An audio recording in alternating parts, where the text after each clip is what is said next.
Hey, welcome to Dynasty Evaluation Show. Me and JT are back.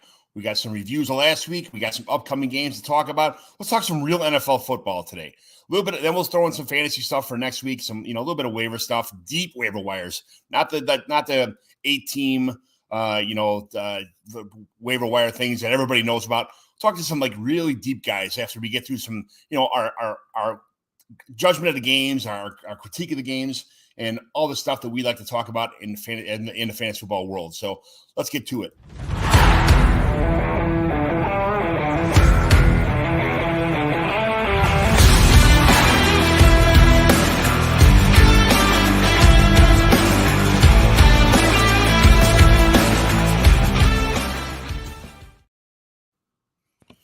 JT, how did you survive week one? I worked midnights the entire time, so I had to watch all the games on replay. I didn't get to drink beers with my friends. I didn't get to sit in garages. I didn't get to chug beers. I didn't get to do shots. I was on antibiotics. I was sick. This is the most terrible week one I've ever had in my life. But I did get to watch all the games on working midnights, kind of on my lunch breaks and on the way to and from home, and when I got home, stuff like that. So I saw the games. I didn't get to feel the games though. Tell me about your experience for week one. Yeah, week one this year, Colts home games. So last year I was at home, had a bunch of buddies over for week one. This year I got to go to the game, Colts home game opener against the Texans. So that was super fun. I do like to be home for week one. I do like when they have the first game on the road, so I can really like bring in everything that's happening, the fantasy vibe, the betting vibe, figure out everything. But went to the game, so I was same as you. Spent all day there, did everything. I spent last Monday and Tuesday night.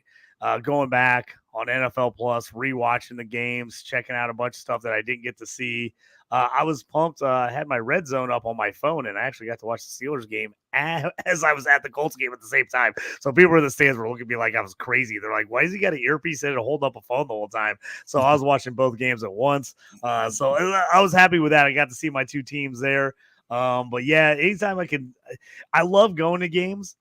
But the experience with the red zone and everything else is awesome. Just being able to watch everything and do everything. So I was pumped. Week one in the books. We learned a little bit, not a lot. I think there's a lot to come, but we'll discuss, kind of break down what happened in week one and get ourselves ready for week two.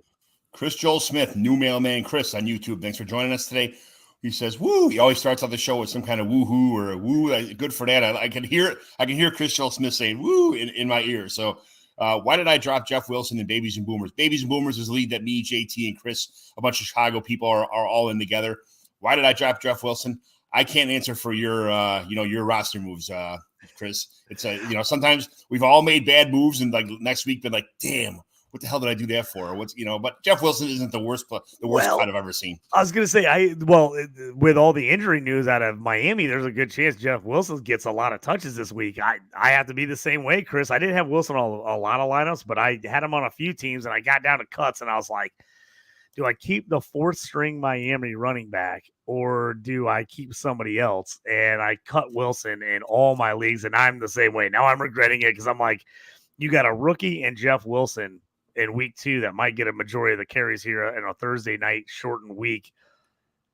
That's a rough one, man. That's a rough one. I kind of wish I had Jeff Wilson on some of my teams too. I got burnt by the CMC thing last week where they called him out at the last second, but I guess we can just discuss that right off the bat, John. CMC, how about that Jordan Mason monster game?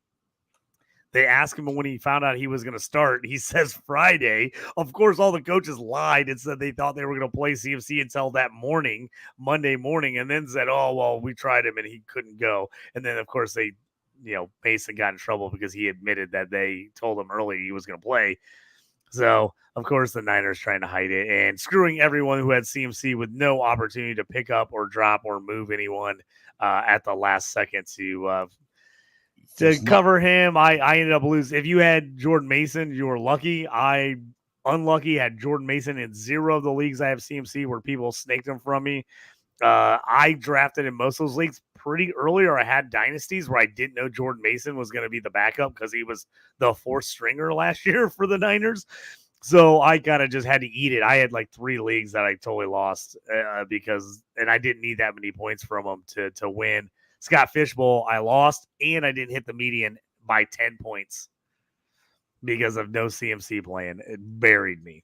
I won. I was by 0.5 points. I was the second highest scorer. So I hit the median, and I was the highest scorer until like last minute BS. Like, somebody caught a pass in the Monday night game, and it was like one catch. I'm like, you got to be kidding me. So I lost by like 0.5 points for being the highest scorer and getting the median too. So I should be.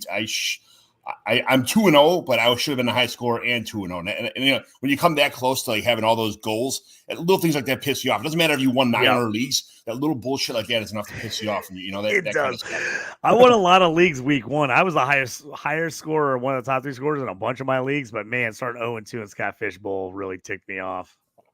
Yeah, so it is what it is. But Chris Joel Smith says also he bet 1,001.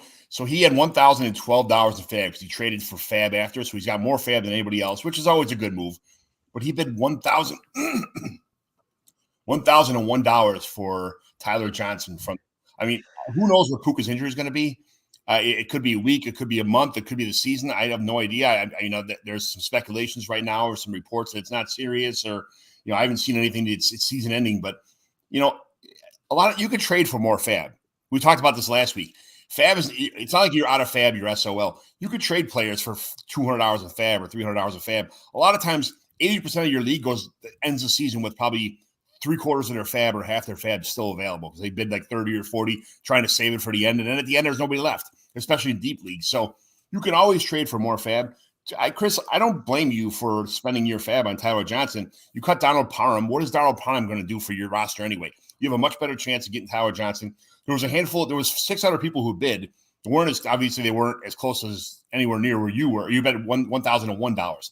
So I don't blame you at all, Chris. It's not a bad move. Full FAB dump on the new Puka Nacua. If that's the way you think about it, man, good for you. You got your guy. Who gives a shit what people think? If you can sit back and say, "Wow, I spent $800 more than everybody else." Okay, so what? What does it matter? You got your guy. He may not. What if he ends up being a league winner? What if Puka comes back in and tears the ACL because he rushed back and something happened or he did something else? You do have at that point in time, you may have the new Puka. Obviously, there's only so many people who are ever in the history of the league going to be like Puka Nacua. But at the same time, if you got your guy, who gives a shit, man? Don't ever worry about that kind of stuff, man. You keep it moving, man. That's why I play in a whole bunch of leagues because you make a lot of mistakes. But man, by the next week, you have to have a short memory about this stuff. Otherwise, you'll drive yourself absolutely nuts. Yeah, John. Of course, I love the fact that Tyler Johnson came in and had a great game. I have been sitting on Tyler Johnson in like 5 dynasty leagues since his rookie year. Like I literally drafted him, and I finally cut bait last year at the end of last season. I had too many draft picks. I had to get more guys, and he had to come off my taxi squad. And I was like, man, I just can't. Can I really justify a bench spot right now on Tyler Johnson? Of course, I cut him, and then he has a great game. I always thought it was good, man. I was shocked that he didn't find some kind of, spot on a team because I just thought he was a really good player in college. I didn't think he'd be a superstar in the pros, but I thought he would be a solid like number 3 on a team. And the fact that he just never could like fit in Tampa Bay, and once he left Tampa, he was just kind of all over a bunch of different places. So good for him, bad for me because I dropped him, of course, a year too early. As everybody goes out there and picks him up. We'll see. We'll see if that's a week-to-week thing. I do like him as a player 6 years in. It just might help DeMarcus Robinson a little bit, to tell you the truth, as he was okay in like deep leagues last year. But what I'm hoping for is we see what we saw on Sunday. Cooper Kupp all day long. Matt Stafford just throw to Cooper Kupp every freaking play. I'll take that left and right, man. I got a ton of Cooper. I got him in a decent amount of dynasty, but a lot of redraft leagues. Everybody was letting Cooper slide. And I was like, man, guy's not dead. I'm taking him. So I took Cooper in a lot of spots. So great. I'm glad most of the teams I had him, I was the highest scoring team in my league this week. So I had Jordan Whittington on almost every team, just in case of emergency, break glass kind of player. And I broke the glass and nothing happened. So it was one of those things where it's like that always hurts when you think you've got the guy that's going to be the guy that he missed, and then they like somebody else comes out of nowhere. Like I don't even remember seeing Tyler Johnson on the Rams depth chart in preseason. I'm sure he was. I just like I glazed right over it. I didn't even see it. And if he was, I probably thought he was going to get cut because he has so many times. But yeah, nice little game for him, but interesting start there. So that was our little, at least our Rams game. We've already got that one out of the way. So, all right. So let's real fast. Let's go over some of these games real fast that we were talking about. So the first one was obviously the Thursday night game, the Chiefs and the Ravens. It was a great game. Some good stats here, some good plays. What was Isaiah Likely is the talk of the town this week. Yep. He's the guy to go for. Go for Isaiah Likely. I mean, in most leagues that we play in, he's been gone. He's not even like a waiver fodder. He's somebody's like starter almost in some of these leagues. In Dynasty, if you're in any kind of tight end premium or start 2 tight end, like, or a league where you can get a lot of points and you could start like 3 or 4 tight ends, Likely's gone. Like somebody's already had him. But he's what's called a tight end handcuff. Absolutely. Yeah. And he was last year when Mark, basically, if you were in a dynasty league, when Mark Andrews got hurt last year, everyone picked up Isaiah Likely if they didn't have him. So most likely in any of your dynasty leagues, he was not out there. I have him in a dynasty best ball league, and it was beautiful. Yeah. I didn't have to put him in the lineup. He automatically scored 1 million points for me. I know you hate best ball, but that's the beauty of best ball is I didn't even have to figure out how to play him. I just got all the points from him. So that was great. Fantastic game. Would have been even better. His toe on the line at the end. I tell you what, that might be one of the better season openers I've ever seen. I mean, that was a great game. There was a lot of good games this week. I was kind of surprised for a week. Generally speaking, when you watch the NFL games, as everybody knows, that what happens is the defense starts out swarming to the ball. It's a good team. It takes the offense a couple weeks to catch up. But for no preseason, there's some guys who definitely need some polishing. They didn't play the Caleb Williams, guys like that who just need a couple more reps. It's going to take a couple games to get like in the swing of things. But there was a lot of people, a lot of offenses that ran pretty damn well, considering they didn't have any like reps in the preseason in any of these games. So I was there was a lot of good games. As we talk about this, we're going to talk about a lot of these games, which were kind of impressive. But the story of the Rams Chiefs games was Lamar Jackson taking too many hits, which was another hot topic. He's got to slide, which I know a lot of people had said it during the game. He's not the biggest guy in the world. When you're a competitor, you want to always try and get the extra yard, but you got to think about the future. You already got the first down. You've already stopped the clock. You've already done whatever. Just get down. Extend your career. Extend your season. Don't put yourself in a situation. It's a long season. Don't get hurt week 1. But another good game was the Packers and Eagles. That was the game right after that. So I was expecting the Packers to kind of.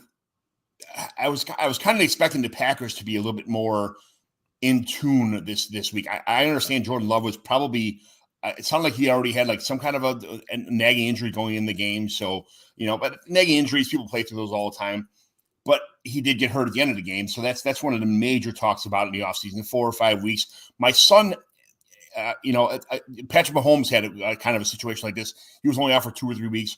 Jordan Love's had this for he's probably going to be out 3 or 4 weeks, but I'm just not sure that Malik Willis is going to be the answer for your fantasy football team. So I don't know. John, I was just going to talk about that. I mean, the absolute great performance from Jaden Reed, 4 catches, 138 yards and a touchdown, a 33-yard rushing touchdown. And for people that didn't watch the game, he had another touchdown called back earlier in the game on a penalty, or he would have had another one. Huge game out of Jordan Reed. If you played him, fantastic for you. I got him in a couple leagues. I played him in most of my leagues. One league I didn't, and it cost me. I ended up losing because I didn't play him. The question is, what do you do with him week 2 now? Like, oh, man, you got to figure he's the guy that they're going to get the ball to if they can get anybody the ball. But, man, I don't trust Malik Willis at all to help anybody on this team, man. You got to think they're going to pound the rock with Josh Jacobs and just pray. But, man, I am real nervous. And you hate to sit a guy who just had such a great game in Reed. But I'm telling you, I'm real nervous to play Reed this week. I don't know if I'm going to do it if I have better options because I don't trust Malik Willis one bit. No, and Jade Reed, one of his long touchdowns was, there was obviously a breakdown of defensive coverage. First of all, he was 20 yards away from anybody else, like in his own area, and then the guy who was near him tried to tackle him, and he slid. That field must have been real that shit. That field was terrible. People were sliding all over the place. I actually thought it was going to be a little more of a defensive game, but the field was so bad that it actually it burnt the offensive players on a couple times where they tried to cut back and slip, but it really burnt the defensive players who were trying to deal with like cutting back and making adjustment to where the ball was thrown, and they were falling all over the place. That field, the grass was terrible. I mean, it was real bad. I saw somebody made a TikTok about like Saquon Barkley. Some Eagles fan made or a Giants fan made a TikTok about Saquon Barkley, and they're like, Saquon ain't gonna do shit on the Eagles, blah blah blah. And he's watching it, and the first play, Saquon slips and falls. He's like, ha ha! He's laughing at the screen, And then all of a sudden, Saquon just goes absolutely, ham on the, scores 1,000 touchdowns. Yeah, if you were in a redraft league and you ballsed up and took Saquon, where people were like, I don't know, you looked pretty good week one. I got a lot of Saquon in redraft. I was taking him, man. People were like, I'm like, this is a good running offense. Like, if he gets even a couple of Hurts touchdown runs that he had last year, Saquon's a whole lot better back than DeAndre Swift. And I like Swift, but Saquon's so much better. It's not even close. So absolutely. He looked good. Eagles, I think they're going to have a good offense. I mean, Hurts, other than the picks, 278, 2 touches. Barkley, 100 yards on 2 touches. A.J. Brown, 5 for 119 at a touch. He looked great. So, I mean, you got all kinds of offense out of these guys. So, if you fly Eagles fly, I think they're ready to roll. I think they're good if you got those guys most of the year. And even, I mean, didn't really talk about Devontae Smith. He still had 7 for 84. So love Devontae Smith. Yeah. So like I said, I think this Eagles team is this Eagles team's going to be tough. So that was a good game as well. Your Pittsburgh Steelers at the Atlanta Falcons. Now, what happened to Jaylen Warren being the hero of the offseason and taking over this team, and it's going to be a 50-50 split, and maybe more Warren than Najee Harris? Next thing you know, Najee Harris has 20 carries to Jaylen Warren's 2. What happened there? Well, Jalen's coming off a little bit of a hamstring injury. I told anybody that asked me, I was like, I'm not playing him unless I have to this week. I just didn't think he was going to get a ton of run just because they were trying to be easy with him because they didn't want to re-injure that hamstring. I just think Najee's going to get a ton of carries this year. I think Arthur Smith's going to love him. Najee looked good. He was cutting back, hitting holes. I think he's in for a nice season. I do like Jaylen Warren, but again, and I said it all offseason, if you watch the Steelers a lot, reason that Jaylen Warren is so efficient and effective is they give the ball to Najee on the early downs. He gets the hard yards, and then Jaylen Warren gets the yards when it's like 3rd and 6, and they run a delay to him, and everybody's reading pass, and it's wide open, and he gets a huge run, or they dump him off to him on a 3rd and 15, and he catches the ball and runs for 14 yards on a 3rd down pass. So I like Jaylen Warren a lot. I still think he's good. I think people are like just highly overestimating what role he plays in this offense. And he is efficient, which I like, but there's a reason he's efficient. He usually gets the ball in pretty nice situations for a running back. So I thought the Steelers played well. I think their defense is going to be phenomenal, and they looked awesome. TJ Watt got absolutely screwed out of 2 sacks and 2 sack fumbles because he was so fast off the line reading it. They called him offsides, and it was like they went back and looked. They're like, oh, our bad. He wasn't offsides. He just looked like he was moving so much faster than everyone. It looked like he was offsides because he was like going before anyone even had slightly moved. He played lights out. I think if this Steelers defense can stay healthy, man, Cam Hayward looked really good. Peyton Willis, the rookie. I'm going to stay out of the IDP talk in this show there, John. I'm getting IDP. You can start implementing it into our shows. That's okay. I'm just saying Peyton Willis is, if he's out of there on your rosters, look, man, he was about 42% to 43% for Orlando Roberts. Patrick Queen was disappointing. I did see people like, oh my God, they're gonna have to cut him. He's terrible. He only had 2 tackles. Let's settle down. It's week 1. Patrick Queen looked good in the preseason. I think Patrick Queen is going to be a beast for this team. I know I said he was a play in our Fantasy and Frames article, and people are going to rip me on that because he only had 2 tackles. But I'm not scared that Patrick Queen is going to be terrible. He just didn't have a great game, but he's going to be good. Justin Fields got the start, which I was pumped about. I know I think I jinxed Russell Wilson. I said it this summer. I said, I just want Russell Wilson to get a little bit of a calf strain, something that is not a big injury that just holds him out. So they got to start Justin Fields. It happens. I was super excited. Fields played. He didn't play great. but he played solid, and I think he's gonna build. He did some nice things with his legs to keep some drives alive. Uh, in all honesty, this is all field goals for the Steelers. They punch in one touchdown instead of a field goal or even two. This is a blowout game. Yeah. I mean, they dominated this game and only stayed close because of the field goals instead of touchdowns. George Pickens got absolutely robbed on like a 50-yard completion that he got called for offensive pass interference that they both had their hand on each other. He didn't even push off. I've never seen them call that in the NFL on an offensive guy where he doesn't absolutely extend his arm. The guy turned the wrong way when the ball came and then made it look like Pickens pushed him when he just turned back. It was a bad play. So that one hurt because that would have put Fields over 200 passing, would have made his game look a lot better. And then Pickens 6 for 85. He would have had 7 for about 120 with that catch. So I'm on the George Pickens train. I think Pickens looked great. I think the Falcons are going to look better. I know people were concerned, like, oh man, look at this offense. It looked terrible under Cousins. He threw 2 picks, only 155 yards. I think they're going to get better. They got a new offense coordinator. Cousins didn't play at all in the preseason. It's going to take a little time for them to adjust. I also think people are highly underrating the Steelers defense. Yes. I think this defense is top 5, if not top 3 in the league when fully healthy. They made some adjustments. They added Deshaun Elliott, who got a pick. Dante Jackson almost got a pick 6 on the first play of the game. He looked good. So I think the Falcons, if you're worried about your Falcons shares of all your players, I'm not freaking out yet. And the one good thing for the Falcons, if you're a Kyle Pitts fan, he did have a touchdown. So you got to love that. He only 3 catches for 26 yards, but he did add a touch. So that was nice there. He couldn't have been much more wide open in the back of the end zone. He was like, hey, I'm in my own zip code here. Throw me the ball, please. That'd be great. But you talked about like the Tyler Algier split. Algier only had 3 carries for 21 yards. Brian Robinson. Bijan had 18 carries for he only had 70 yards, but the volume is in Bijan's favor. So I mean that's humongous right there.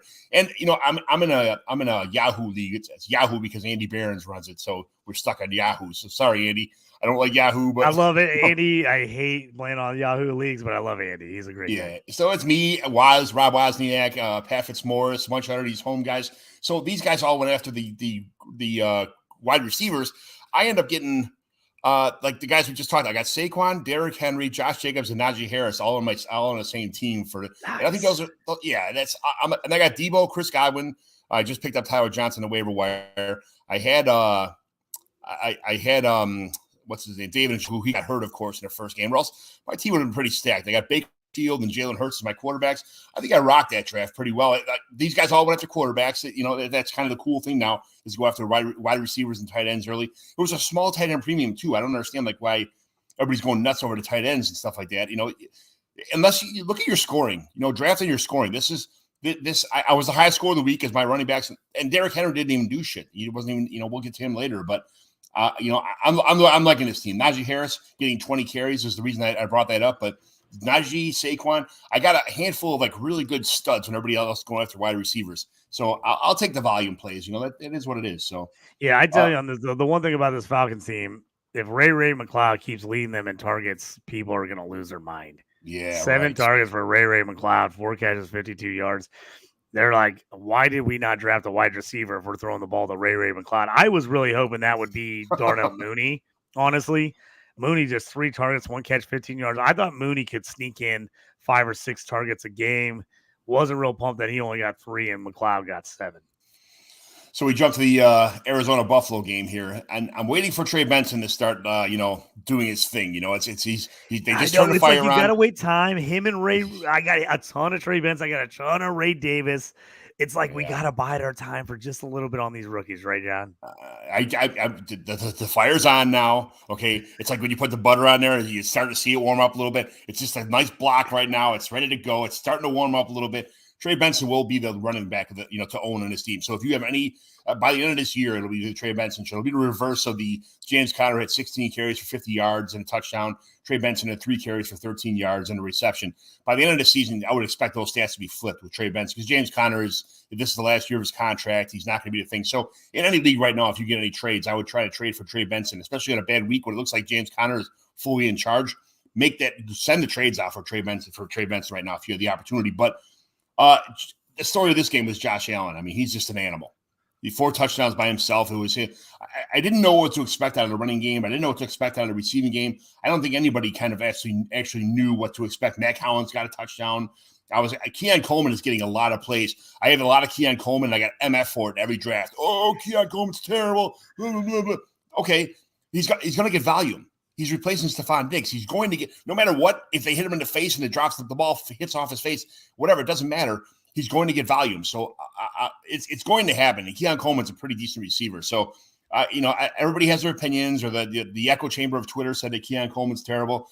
I'll figure that out. If I have to cut him in a year or two, then so be it. But yeah, I got him at 2.7 in 3 leagues, 2.7, 2.8-ish. I'll take that. And a Bills offense everywhere, Yeah. So I like it. What do you think about this game? Cheeto says, "What's up, guys? Thanks for joining us. Appreciate it." Yeah, I'm on Coleman. I like it. Here's the thing, man. I think this Bills defense isn't very good. I don't think they're very good. I think they're going to be in a ton of shootouts. I mean, Josh Allen could be putting up some ridiculously crazy stats this year. I mean, he could end up with 1 million turnovers and still lead the league in a ton of categories, because I just think he's going to have to do a ton on this team this year. 2 rushing touchdowns, 2 passing touchdowns, 9%.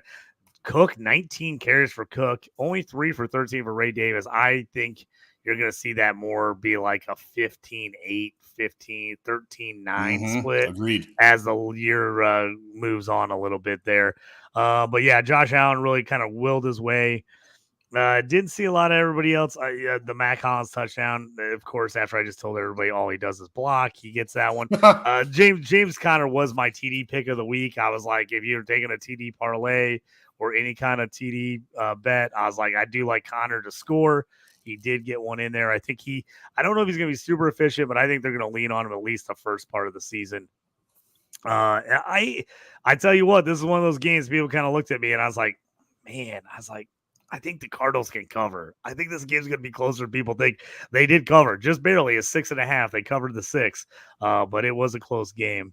That was a big spread for this game. They're both pretty good teams. I think both teams, if you have these guys on offense, I think you're going to like them, because I think the Cardinals are going to have to score, and I think the Bills are going to have to score, because I don't think either one of their defenses are very good. Yeah. Greg Dortch with 6. Greg Dortch, the torch. Everybody's had Greg Dortch on their team at least once. I think it's come and gone on your roster over the last couple of years. He's a player. 6 for 8 for 47 yards, and he had a carry also. Greg Dortch is kind of. He's a nice play. He's a nice play because, really, they don't have veterans. They don't have guys that are have really earned the spot. Like Dortch is the guy that's been the longest. Really the biggest disappointment. The question was, all right, is it going to be Dortch or Michael Wilson? As it got closer to the year, I was like, man, I kind of feel like Greg Dortch is the person to own over Michael Wilson. Wilson had a touchdown catch, but only 1 catch for 5 yards. Yeah, and then the shocker of the day, Marvin Harrison Jr., 1 catch for 4 yards on 3 targets. I love Marvin Harrison Jr. I've talked about it a ton. I think he's an absolute stud. Not the best showing. I still believe in him. So if somebody in the league is freaking out already, he was absolutely wide open for a 40, 50-yard touchdown that Kyler Murray just missed him. Didn't see him at all. Yeah. And he was wide open. If he catches that, it changes the whole game. He ends up with 2 catches for 58 yards and a touch. People look at it a little bit differently. They look at more like the Worthy and the Brian Thomas. So I'm not totally out on that yet. He's going to get in the mix. Don't worry about Marvin Harrison. Yeah, he was. After the game, they show the highlights all the time of him being wide open on the sidelines, waving his arm That's. That if you look at that play, what really happened and what you saw after it, there's a whole different story behind that play. So don't overreact that Kyler Murray's not seeing. Yeah, he's gonna get him. He's gonna get him the ball. Marvin Harrison's gonna get open. There's gonna be a ton of overreaction this week about people saying I told you Marvin Harrison wasn't that good and you should have taken Neighbors. Marvin Harrison's gonna be okay. Let's see what we got. Another question here from Cheeto. Thanks for joining us. Wondering when to sell on Jordan Mason in Dynasty today, right now. If you can right now before they come out and they say what's going to go on. If you don't need him, if you got CMC, I keep him. But if you can sell him to a CMC owner, I've seen some crazy prices for Jordan Mason already in Dynasty. I've seen him go as high as a second. I've seen some people trade him for a third. If you can move Jordan Mason, I'm doing it. Now, I'm not saying that he's not going to have a couple more good games, especially if CMC is out a decent amount of time. I also think he can get some more carries throughout the year. But if you can get a pretty nice hefty price for him, I'm making that trade. Yeah, and when CMC comes back, Jordan Mason is going to be irrelevant to the entire roster. So he'll get the old Elijah Mitchell role. He'll get 2 or 3 carries a game, 4 carries a game, and he'll sneak in a touchdown here and there where CMC runs the ball all the way down the field, and then they take him out and he punches it in on, and he'll get his 2 carries for 5 yards and a touch. I'm not sure if this is redraft or dynasty, but like, as you could, I mean, if somebody could just throw it out there for like Roma Dunze or something like that, throw somebody who's worried about injuries or, this guy's not going to, he's on a Bears offense and he's already hurt, like shoot for the moon first, and then settle for draft picks after if you can't get anybody. But, look, if it's a dynasty, look for guys who are going to be long-term contributors who aren't producing right now, Yeah, and you might be able to package the deal, like John, like you said, like maybe get a player and a pick and trade Mason and somebody else, maybe do a pick swap in rounds where you trade a player and you get a second and he gets a player and you get a fourth or whatever, you know what I mean? So definitely can look at some different things. But if I have somebody that's super desperate right now, I'm making that move. I need Jordan Mason in a couple leagues. I have CMC, but I don't think I can go out and give up a second to get Jordan Mason. No, not at all. Thanks, gentlemen. Really enjoy the show. Cheeto, we really enjoy you being here. Thank you very much. We appreciate you guys joining us here on the little Wednesday afternoon action, as me and John like to call it, the Wednesday afternoon delights. When we get to do the show during the day. So I did stay up a little bit and watch the Bears play on. It was 17-0 at one point in time. So I'm prepping for the Will Levis roster dump here from JT. So I'm going to say like the Bears defense and special teams. You jump in and say your thing before I go in anything. So the Bears looked absolute crap in the whole first half. Special teams, defense, as usual. That is just the Bears. That's just the Bears. If you're a Bears fan, which I've lived in Chicago my entire life, and I've watched all these awesome plays, and I saw Devin Hester and the Bears defense and everything. Just when it snows outside in the playoffs, magical things happen, and this was just such a Bears game. It was so awesome just watching the offense kind of never do anything, which we all know this offense is on its way up. Okay, the Bears defense is just so underrated. It is such an underrated defense. They're a joy to watch. I'm as a Bears fan, I honestly had the first time in my life I'm getting almost butterflies in my stomach about what this team could be. So on the other side of the ball, you got Will Levis, and he threw that terrible interception, which was the backbreaker. But me and JT talked about this off the air yesterday. I think he was falling, and either one of two things happened. He tried to chuck it sidearms out of bounds just to stop the clock or avoid a sack, or he, like you said, JT, explain your situation of how you told me. Yeah, I think he was just trying to get the ball out of. Originally, if you watch it in slow mo, Tyler Boyd looks open. It looks like he's going to try to flip it to Tyler Boyd because he is open. The problem is Tyler Boyd was completely flat-footed, standing still, and by the time he started getting pulled down, he had no way to put any muster on the ball and kind of flung it out there, and Tyler Boyd had no way to come back to the ball, and Tyree Stevens just ran right in front of him and snatched it out of the air. And I will tell you, this is exactly the play of why I've told you I don't like Will Levis the entire time. This is the kind of stuff he did at Kentucky. Now, I've said the whole time, he's got a good arm. The guy has got athletic ability. It's not that I think he's a bad QB. My issue is I thought he would be a turnover machine in the NFL. He was in college. He just always was throwing the ball at just a little off where it hit a guy's hands and deflect into an interception. Sometimes those are just bad breaks. But then when it happens a lot, you start looking at it and go, is it a bad break or is it the quarterback is constantly not putting the ball where he's supposed to be? And again, I think and I was worried about this team, with it being Tennessee and him feeling like he really had to make plays happen constantly. I was worried about him turning the ball over a lot, and that's the type of play that buried him. 2 sacks for him, a fumble loss, 3 turnovers for Will Levis, and literally lost the game because of him. And there goes that afterwards. We would have been better off punting every time we got the ball set up, which is not a good. You don't want to hear a coach say it. It's freaking true. But he's like, we would have been better off punting the entire second half, and we probably would have won. And they would have. They got up 17-0. The Bears got terrible. I think one of the only bets any of my friends hit was that because they're just crazy Bears fans, and they're like, I'm jumping on Bears money line when they're down 17-0. Yeah. With no good reason. It wasn't a logical bet. They just did it because they're like, I can't believe we're losing 17-0 to the Titans. Blocked punt for a touchdown, interception return for. I mean, was that the most 90s Bears way to ever win? It was absolutely the 90s Lovie Smith Bears winning it with a blocked punt and an interception return for a touchdown, under 100 yards passing. I mean, like, what was their total? I'm looking it up right now. Their total yards for the game was 148 yards. Yeah. 148 yards, 64 yards passing, 84 yards rushing, and you win 24-17. Scored 24 unanswered points. Yeah. So, again, if people are freaking out on Caleb Williams, the same thing I said about Harrison. You always have those guys in your league that overreact. If they do, jump on that, pounce right now. I tell you what, the one guy I was a little shocked about was Tony Pollard. I was totally out on Tony Pollard. I didn't want him anywhere. I got him in like one auction league because I was desperate for a running back, and I ended up getting him.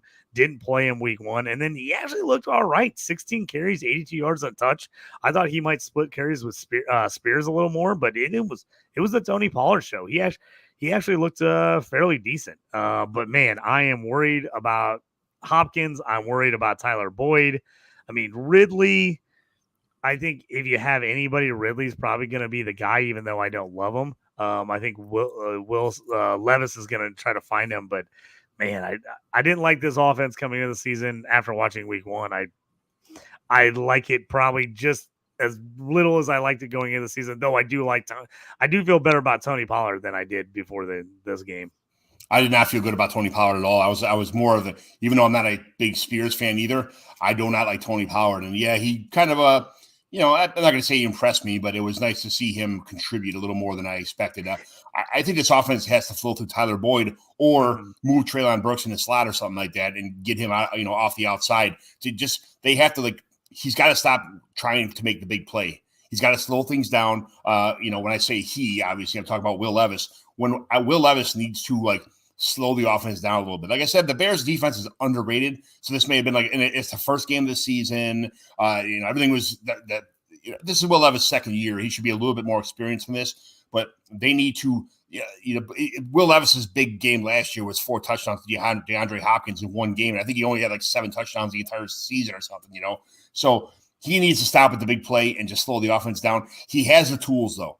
That's the thing. When he had the size, he's got some decent speed. He's got a big frame on his body to absorb hits. He can take some sacks for a while, and he's got a cannon. So I'm going to ride out Will Levis for a while. Yeah, he's going to suck. There'll be some growing pains here. Hopefully he's your quarterback 3, maybe even your quarterback 4. If he's your quarterback 2, I'd try to trade and get somebody else to replace him for a while. But I'm going to ride the Will Levis train for a year or so. And, these mistakes are going to happen. They happen all the time. So I'm okay with that. But he's got a decent receiving core here. Tyler Boyd, DeAndre Hopkins, Treylon Brooks, Calvin Ridley, and Chigakonkwo at tight end. I mean, and 2 good running backs, too. This offense is only going to have upsides from here. They're going to make some adjustments. They're going to figure out what's going on. If they don't, but this will be Will Levis' last season, probably in the NFL at that point in time, because it's a pretty decent roster not to thrive on. Yeah, I'm just down on Tennessee. I just don't think they're going to be good this year. That's why I think Levis has a little bit more rope, just because I don't think they're going to be good. I don't think it's going to totally be his fault. I think the one a positive on the Bears' offensive side was the 11 targets to Keenan Allen. So he only had 4 catches for 29 yards, but at least he's looking for him. Caleb Williams chucking it to him, 11 targets. I'll take that all day long. DJ Moore, 8 targets, 5 for 36. The Bears will get better on offense. You might have to eat some of these bad games fantasy-wise here early on, but I think they're going to get better.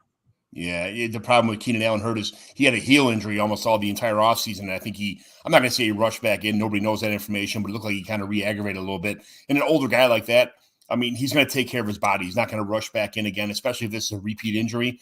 So I'm not to having a solid contributor like that for Caleb Williams to dump off to a great route runner, somebody who gets great separation.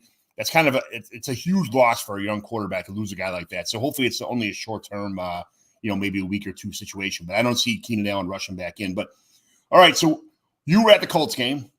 I'm sorry. We got to do this. Patriots and the Bengals game. We'll do that one first. Okay, so it cost me a monster 14 parlay. I was pissed when I took the game. I kind of thought about it later. I was like, man, if I get bit, is it going to be this Bengals game that bites me? And it was the Bengals game that bit me. I kind of talked about in the offseason. I did not think the Bengals were going to be that great this year. And my worry was the contract situations with the wide receivers. I don't think their defense is as good as all the other teams in their division. So I think that was tough. The Burrow coming back from injury, it just felt like the Bengals a little snake bitten coming into this season. I just didn't feel good about it. The tough schedule, all that. And then they get bit week one. Patriots 16-10 beat them at home. Not saying the Bengals can't bounce back. I'm not going to say they're going to be terrible this year, but I think this is a 500 team. I really do. Yeah, I mean, it's going to take Chase to get a while to get back up to speed again. I mean, he's a superstar, but when your wide receiver 2 on the field is Andre Yosevis or Charlie Jones and Burton didn't even play, which I thought he was going to have a bigger role. That was he didn't really get much at all. Trent Irwin got one reception too. I expect Burton to have like a little bit of a bigger game with other players out. Yeah, there's talk about he is already being a problem in the locker room. There's issues. So we'll see what goes on that. No T. Higgins hurt. Obviously, turnovers was a big one. 2 turnovers, 3 sacks for the Bengals. They just couldn't. I mean, this was an ugly game. I mean, you saw by the score 16-10, but 154 passing yards, 224 total yards for the Bengals, 290, which I think was a little surprising. 170. The Patriots pounded on the ground. Ramador Stevenson, great game, 25 for 120. That's how the Patriots are going to have to win. Yes. If they're going to win this year, Ramador Stevenson is going to have to run the ball, and they're going to just have to play defense and hold it together and keep games close. Like I said, I'm a little worried about this Bengals. And, John, we talked about babies and boomers like your league. I traded Joe Burrow for Lamar Jackson last year, and I'm feeling fantastic about it. My big question to this league is, why aren't they dumping off to Antonio Gibson a little bit more? I mean, I know he's not good between the tackles. He went 7 carries for 18 yards. That's unacceptable. But we all knew he was not like a big between the tackles guy. But we expected him to be the out of the backfield kind of safety valve for Jacoby Brissett anyway. I don't know what happened there. And then Jalen Polk only went 1 for 1 for 6 yards. We're just going to have to fill out this Patriots offense. I just don't think we're going to see any kind of set what they are for a while. I mean, if you're starting Jacoby Brissett, you know that you're just like, okay, guys, let's not turn the ball over. Let's try to play these close games. Let's try to sneak out some wins. That's why you're playing Brissett. And I like Brissett. I thought he got a raw deal in Indy. I thought he should have got a chance to start a couple years when they went and got old Philip Rivers and old Matt Ryan. I thought they should have kept Brissett, but he's a solid QB, man. He's a solid QB. John, we got a question here. I'll pull one up here from Cat for Life, 14-team PPR league. My team: Allen, Jacobs, A-Chain, Rice, Pittman, McBride. Need a flex option: Shakur, Coleman, Benson, Bigsby, Parkinson, Dortch, Jeff Wilson. Do I go after Zeke or Zach Moss or Z White? Ooh, okay. I'm not sure if that flex option you mean on your bench. Those guys are who would you play out of those guys, or those guys are available? If I'm playing those guys, I'm probably playing Shakur or Coleman with the Josh Allen upside. I like those guys. Dortch is always a possibility. Benson, I'm waiting on. I like Benson, but I'm waiting on him. Bigsby, he got some carries last week. I'm waiting on that. He does not catch the ball, though. Bigsby's somebody that's only going to be if you're I need to see more than last week. Yeah, you're right. Jeff Wilson. I mean, if Zeke is out there, Moss and White are out there, those are good, decent guys to pick up. Zeke's going to get carries. I'm a Chase Brown guy, but they gave Moss more looks out of the running the ball. He had 9 carries. I mean, Chase Brown had 3, so it wasn't a lot for either of them. Moss did have 2 catches compared to the 3 for Chase Brown. Zamir White was the starter.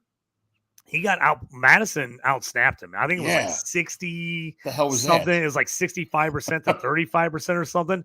And maybe it's just because the Raiders were down. And so Madison's kind of third down guy. But here's the problem. I think the Raiders are going to be down all year. So if that's the case and Madison's going to get all the plays, Madison is maybe a better pick than White there. He's worth a pickup in the fact that he's the starter, but I'm nervous. So it depends on if you pick those. If I'm starting a flex, I'm starting Shakur or Coleman. Those are my guys, and my third choice would be Dortch. Unless Miami comes out and just is like, oh, A-Chain's out. If they all of a sudden, I know Raheem Mostert's out for Thursday, but if they say A-Chain's out as well, and Jeff Wilson's going to get the start, then I'd play Jeff Wilson. But I'm not. Jeff Wilson's still third string, even with Raheem Mostert out, so I'm not playing him just yet. John, what do you think? Any that sound about the same to you, or?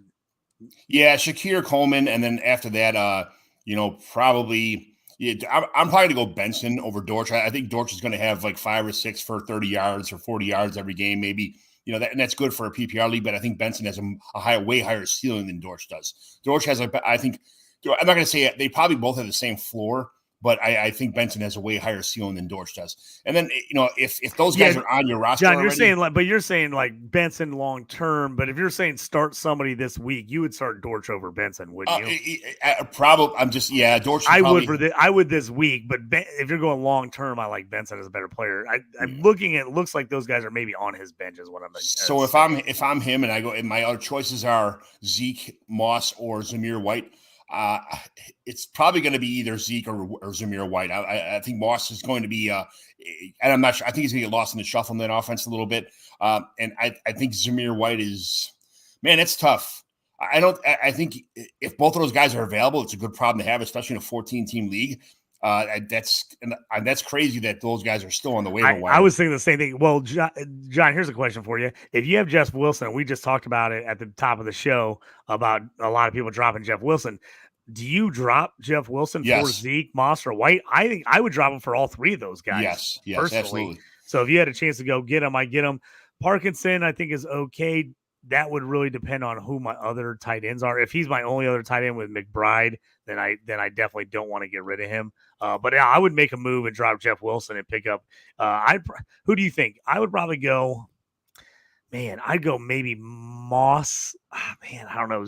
Would you go Zeke, Moss, then White, or how would you go those guys? I think I'd go Zeke, White, then Moss. To be honest, Zeke, White, Moss. Okay, I like it. I like that. Zeke, White, Moss. I would do those three in order and see if I could get one of them for Jeff Wilson. You know damn well the Dolphins are just biting at right now. They're salivating at Jalen Wright getting on this roster instead of Jeff Wilson because they drafted him. He is a combination of Raheem Mostert and Devin A-Chain. As far as I'm concerned, I love Jalen Wright. So I would get rid of Jeff Wilson ASAP. I mean, if you could trade him right now, I wouldn't just cut him.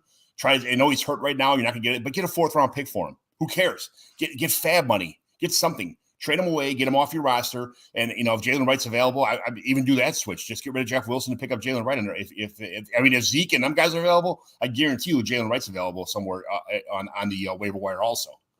Yep, I like it, John. Thanks for the Cap for Life. Thanks for the question. If you guys got any questions, go ahead and throw one in there. John, what's our next game here? Our next game is, here we go. We get to talk about your Colts. So here we go. You were at the game. JT, I'm just going to back up the truck and let you go here. So what happened at the game? The exciting game. I knew it was going to be a close game. Texans, Colts have really battled the last couple of years. Obviously, last game of the year, Colts missed the 4th down that could have won the division and could have gotten into the playoffs. Instead, the Texans made it and then embarrassed the Browns in the playoffs, which love to see that always. So a really great game. 2 young stud QB, CJ Stroud, Anthony Richardson. Stroud was, who we thought he would be. Just a really good start. Joe Mixon. I did not have much Joe Mixon. I kind of was all out on Joe Mixon. 30 carries, career high, 150 yards and a touchdown. If you were at the game or you watched the game, the holes were huge. He was running through some monstrous holes. The Colts got to fix that, or they're going to just get run over all year. Nico, everybody was worried about with Diggs, whether Nico would still get. No problem. 6 for 117. He was the deep guy, had a 55-yarder. Diggs, only 6 catches, but on 6 targets, 33 yards and 2 touchdowns. So he looks like kind of the red zone guy, as opposed to, you're looking around. When they went close, they went quick slants to Diggs is what they were looking for in the end zone. So I thought that was kind of nice there. 3 for 40 for Tank Dell on that end. Indianapolis side, AR is going to be dangerous, man. If you just look at the box numbers, they didn't look great with 9 of 19, 47% completion percentage, but he had 212 yards, 2 touchdowns, ran for 56 and another touchdown. Did throw a pick, but if you go back and rewatch the film, they had a nice breakdown online. Orlovsky had it on there. Basically the tight end tripped. And right when he threw it, and if he throws it right, or as it should have been a completion, the tight end tripped. He threw his hand up and went right over his hand, and a diving pick by the safety. So that was a tough one. Richardson had a really bad overthrow to AD that everybody's, I'm sure everybody saw or is going to see, where he was wide open in the end zone and he just overthrew him. Yeah. Those are just going to be moments where I think, he's going to have to figure that out. It didn't look like that was supposed to be the route. It looked like Mitchell caught him standing still, and so he just went by him, and it looked like AR kind of hitched it, like, oh, I was going to throw it short, and then he just gunned it. And he just put too much on it. He didn't even look like he tried to throw it that hard. He's got a cannon. If he cleans some of that stuff up, it's going to be scary. I mean, he just missed AD Mitchell. So if you're an AD Mitchell guy, and you're like, oh, man, he didn't get anything. He had 1 catch for 2 yards, but he had 5 targets. He easily could have had 100 yards receiving and one or more touchdowns. I mean, he's going to get connections with him. The guy I love, and I talked about off season, I thought it was going to happen last year, and it didn't happen. And that's Alec Pierce, baby. 3 catches, 125 yards, and a touchdown, a 60-yarder, touchdown, and another 57-yard catch. I thought that AR would unleash Pierce. He was open all the time last year, and Minshew just could not get him the football. Could not get him the ball. I said, hey, Pierce is not going to be an every-time guy, but he's going to get those 2 or 3 catches a game, 100 yards and a touchdown, and that's exactly what he got. True to form, John, I actually played Pierce. As soon as I heard Josh Downs was out, I played Pierce in every one of my leagues but one. I played him, and people were like, you started out Pierce. People were pissed. They're like, what are you doing? But most of those leagues, I had AR. So I was like, I'm going to go with a stack. Yeah. And it was nice. A really nice catch, Ashton Doolin. And I think this is what I thought the Colts are going to be. They're going to be AR running play action and chucking the ball deep. He's not going to throw 70% completion. That's not what they're going to do. He's going to be old school, 80s NFL play action, chuck it deep. He's going to have 58, 59, 60% completion percentage, but he's going to get a ton of deep passes. He's going to run the ball. He looked good running the ball. JT, okay game, 48 yards and a touch. They just really couldn't get him broke loose, but he looked, he looked solid. I just think this is going to be a dangerous Colts offense. And if their defense looks anything like they looked on Sunday, they're going to have to score a ton of points because, man, they could not stop the Texans. JT, I was so impressed with Anthony Richardson. And I've never been one of those guys that pound a table for Anthony Richardson. I didn't think he was going to be this good. The offense looked absolutely fantastic. I can't believe for him to fall back and flick a 60-yard or whatever it is off balance, to Alec Pierce. And I've heard you fantasize on this podcast multiple times about I can't wait till next year when Richardson comes back and it's him and the Alec Pierce show, and it happened. I'm like, oh shit. This is what you do. You're going to hear about it. You're like, oh my God, I texted you when after the game. I'm like, John, Alec Pierce, baby. Did you see it? I love Ashton Doolin the whole career. He's a good complimentary player. That's kind of I was kind of surprised that Pittman, only had 4 for 31. I thought he'd have a bigger game too, but it's a long season. This week 1. He got 8 targets. So if you're worried about Pittman, it's not like he didn't get targeted. So he had 8 targets. He missed him on a few things. I think he was by far the most targeted guy on the team. Like I said, AD Mitchell had 5 targets. Yes. So I mean, if they cleaned up just a little bit of that and he makes a couple more plays, I mean, Richardson easily could have had 300 plus and 4 touchdown passes. He really could have. It was right there for the taking. Again, he's young. He hasn't started a lot of games, but man, we saw on Sunday what everyone talked about all offseason. He's dangerous. And if he can put it together, holy crap, for fantasy purposes, he's going to be off the charts. And he's going to be good. He's good in real life football, but he's going to crush for fantasy. At least for 1 week, John, I am super pumped. I went and got Anthony Richardson everywhere in the offseason. trading for him, getting him everywhere I could. So I was pumped about that. I think it's going to be an interesting season for the Colts, though. I think Houston's going to be good. I think Houston's going to be real good, and I think Indy's going to be better than people expected them to be. But I think the defense is going to be bad. It's going to be interesting to see if the offense can carry. It's one of those things where you hit yourself in the forehead and say, man, I should have tried harder for Anthony Richardson because he looked so good. The offense. I had a startup dynasty draft where I was going to take him. It was early in the year. It was like, February or March, and I had the 8th pick, and I'm staring at it, and I was like, do I take Anthony Richardson or do I take T-Law and then hope Anthony Richardson gets back to me? I totally butchered it. I should have taken AR. T-Law probably would have got back to me. Instead, I took T-Law, and then I ended up getting Justin Fields instead because everybody went. I was like, kicking myself for that move. So it happens. After I made that move, though, I did not hesitate. I took AR every time I had a chance after that. Yeah, I'm super happy you went to the game and actually got to see your team, accomplish that anyway, or look so good anyway. A game that I was not excited about, what I was excited about anyway, was the Jaguars and Dolphins. And I was like, yes, okay, here we go. Minus the one Tyreek Hill, 80-yard, that should have been a 20-yard completion. That this is what Tua does. He dumps off the players who make him look good. I can't stand Tua, but they win games because Tyreek Hill got an 18-yard or a 20-yard completion that he pulled a roadrunner and just smoked the defenders and ran for another 60 yards after. This is the reason they win games, because he's got such talented players around him. And it is what it is. But to get 338 yards and 1 touchdown out of what he did is kind of unfair to give Tua that kind of praise. But, Trevor Lawrence, I think the problem is with Trevor Lawrence is that he doesn't trust his players enough. He needs to, he's not he's spoon feeding these guys instead of letting them, Tua lets his guys win games for him. Trevor Lawrence is trying to win game by himself by doing damage control on the rest of his players. And I wish that he would just open the offense a little bit more instead of being so conservative about his decisions. Did you watch this game at all? Yeah, I went back and rewatched it when I got home. The Jags got off to a good start. I tell you what, Trevor Lawrence, it's a few things here and there make a difference. I mean, he had a 50-yard touchdown that ended up being a pass interference that ended up being a 1-yard touchdown run. Yeah. Obviously, you put that on his stats. He ends up throwing for 210 and 2 touchdowns. Looks a little bit better. I tell you what, a guy I was real high on, Brian Thomas Jr., rookie out of LSU. I saw him at the Combine in Indy. He looked lights out. I'm like, this guy's just a physical specimen. I wanted him everywhere. He jumped way up in my rankings. He looked good.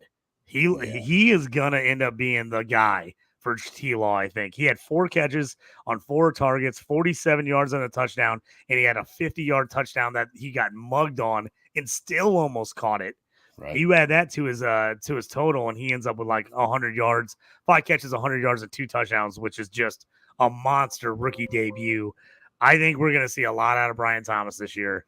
I started him in a couple leagues. A couple leagues I didn't. I was just a little nervous. It's going to be hard for me not to put him in my lineup the rest of the year. I tried trading a first-round pick and a second-round pick for Brian Thomas, which I know will probably be – I'm in a league that I'm winning, and I have Trevor Lawrence on the team. To have that kind of stack, to also have Josh Allen and Keon Coleman with the Brian Thomas and Trevor Lawrence stack would have been pretty nice. But people with Brian Thomas, they know what's going on. They read the reports of the offseason. They've seen that even though he didn't put up big numbers in the offseason, everybody said that how the chemistry with him and Trevor Lawrence is already a sophomore year kind of looking experience. Yeah, and he's a guy that's a touchdown machine, led the nation in touchdown receptions at LSU. I think he's just going to be in the mix. The big worry for me is Christian Kirk. 4 targets, 1 catch, 30 yards. I've got a decent amount of Kirk. Man, that's tough, dude. What about people that I'm hoping he's not dead, man, on this team. I mean, I like Brian Thomas a lot, but man, I got a lot of Christian Kirk, and I'm hoping that the pass game picks up a little bit more, is a little more accurate as we get going and gets these guys the ball. Evan Ingram, another one. Monster year last year, 4 targets, 1 catch, 5 yards. So we're going to need a little more. I know you love T-Law. I love T-Law too. We're going to need a little more out of him if he's going to make all these guys fantasy relevant in the future. like we just talked about, who to sell these like week one, like high flyers that are unexpected guys in front behind McCaffrey that ended up trade them guys for like try and get an Evan Ingram off somebody like right now after these bad weeks. Those are the kind of trades you need to kind of like add a third round pick to a player that that went nuts week one for Evan Ingram, who had a terrible week that people are like, oh, it's not going to pan out. He's got new weapons now. Those are the trades you need to make, especially for like a 1 week wonder kind of guy. So I'm excited for the Jaguars offense. I don't think it's going to be this stagnant all week long. Just Trevor Lawrence, I feel like every year there's some problem that he just doesn't reach his potential because people are dropping the ball or falling out of bounds or the stats aren't there because of penalties. I don't know what the story is, but I just feel like this is going to be a breakout year for Trevor Lawrence. In week one, I'm not going to overreact, but I mean, he put the ball in his ball placement is absolutely phenomenal on these players. I mean, he puts the ball where it should be. It's not Dan Marino kind of release, but man, he is. It's going to be up. If somebody's down on T-Law after this first game, go out and buy him. Get him. Absolutely. I think T-Law is going to have a good year. And again, you got to look at other than Evan Ingram. I mean, Christian Kirk was hurt all year last year. Gabe Davis is new. Brian Thomas is new. They got a lot of new guys. I mean, you got to work with these guys. And again, preseason, they didn't play much preseason. I know they practice all the time, but it's a little different than when you get in the game. So I think the Jags are going to figure it out. I think this AFC South is going to be, after being kind of the garbage of the league for quite a few years, I think the AFC South is going to be exciting. Houston, Colts, Jags, Tennessee, they could be feisty as well. So it's going to be interesting. Next, we move to the Panthers and the Saints, and that was like pretty much the Derek Carr show. He looked good. And I saw the stats. So he only threw one interception of 18 touchdowns in the last 6 games or something like that. I mean, Derek Carr is if you were to get him in the offseason, I'm not saying that he's a great quarterback 2 for your team. I would never have him as a quarterback 1, but he is a solid producer, man. He's super underrated. Solid. He was hurt last year, a lot of the year, and he looked kind of bad, the bad offense. They changed a lot of things. They got him some, decent players. He's got Kamara. He hit the real nice pass to Rashid Shaheed. He's finding the guys that are open. People are complaining about Chris Olave. He's not getting the ball either. Another guy, trade target. Go after Chris Olave. If somebody's pissed off about Chris Olave's production, go after Chris Olave. Whatever it takes, get guys like that in your team because they are mega producers. And one bad week is not going. That's not going to be a repetition very often in this offense.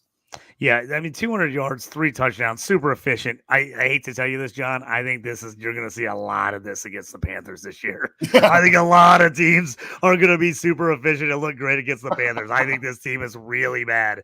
I think they're really, really bad. So I like the Saints. I played their defense in a couple of redraft leagues. We have defenses. I was happy about that.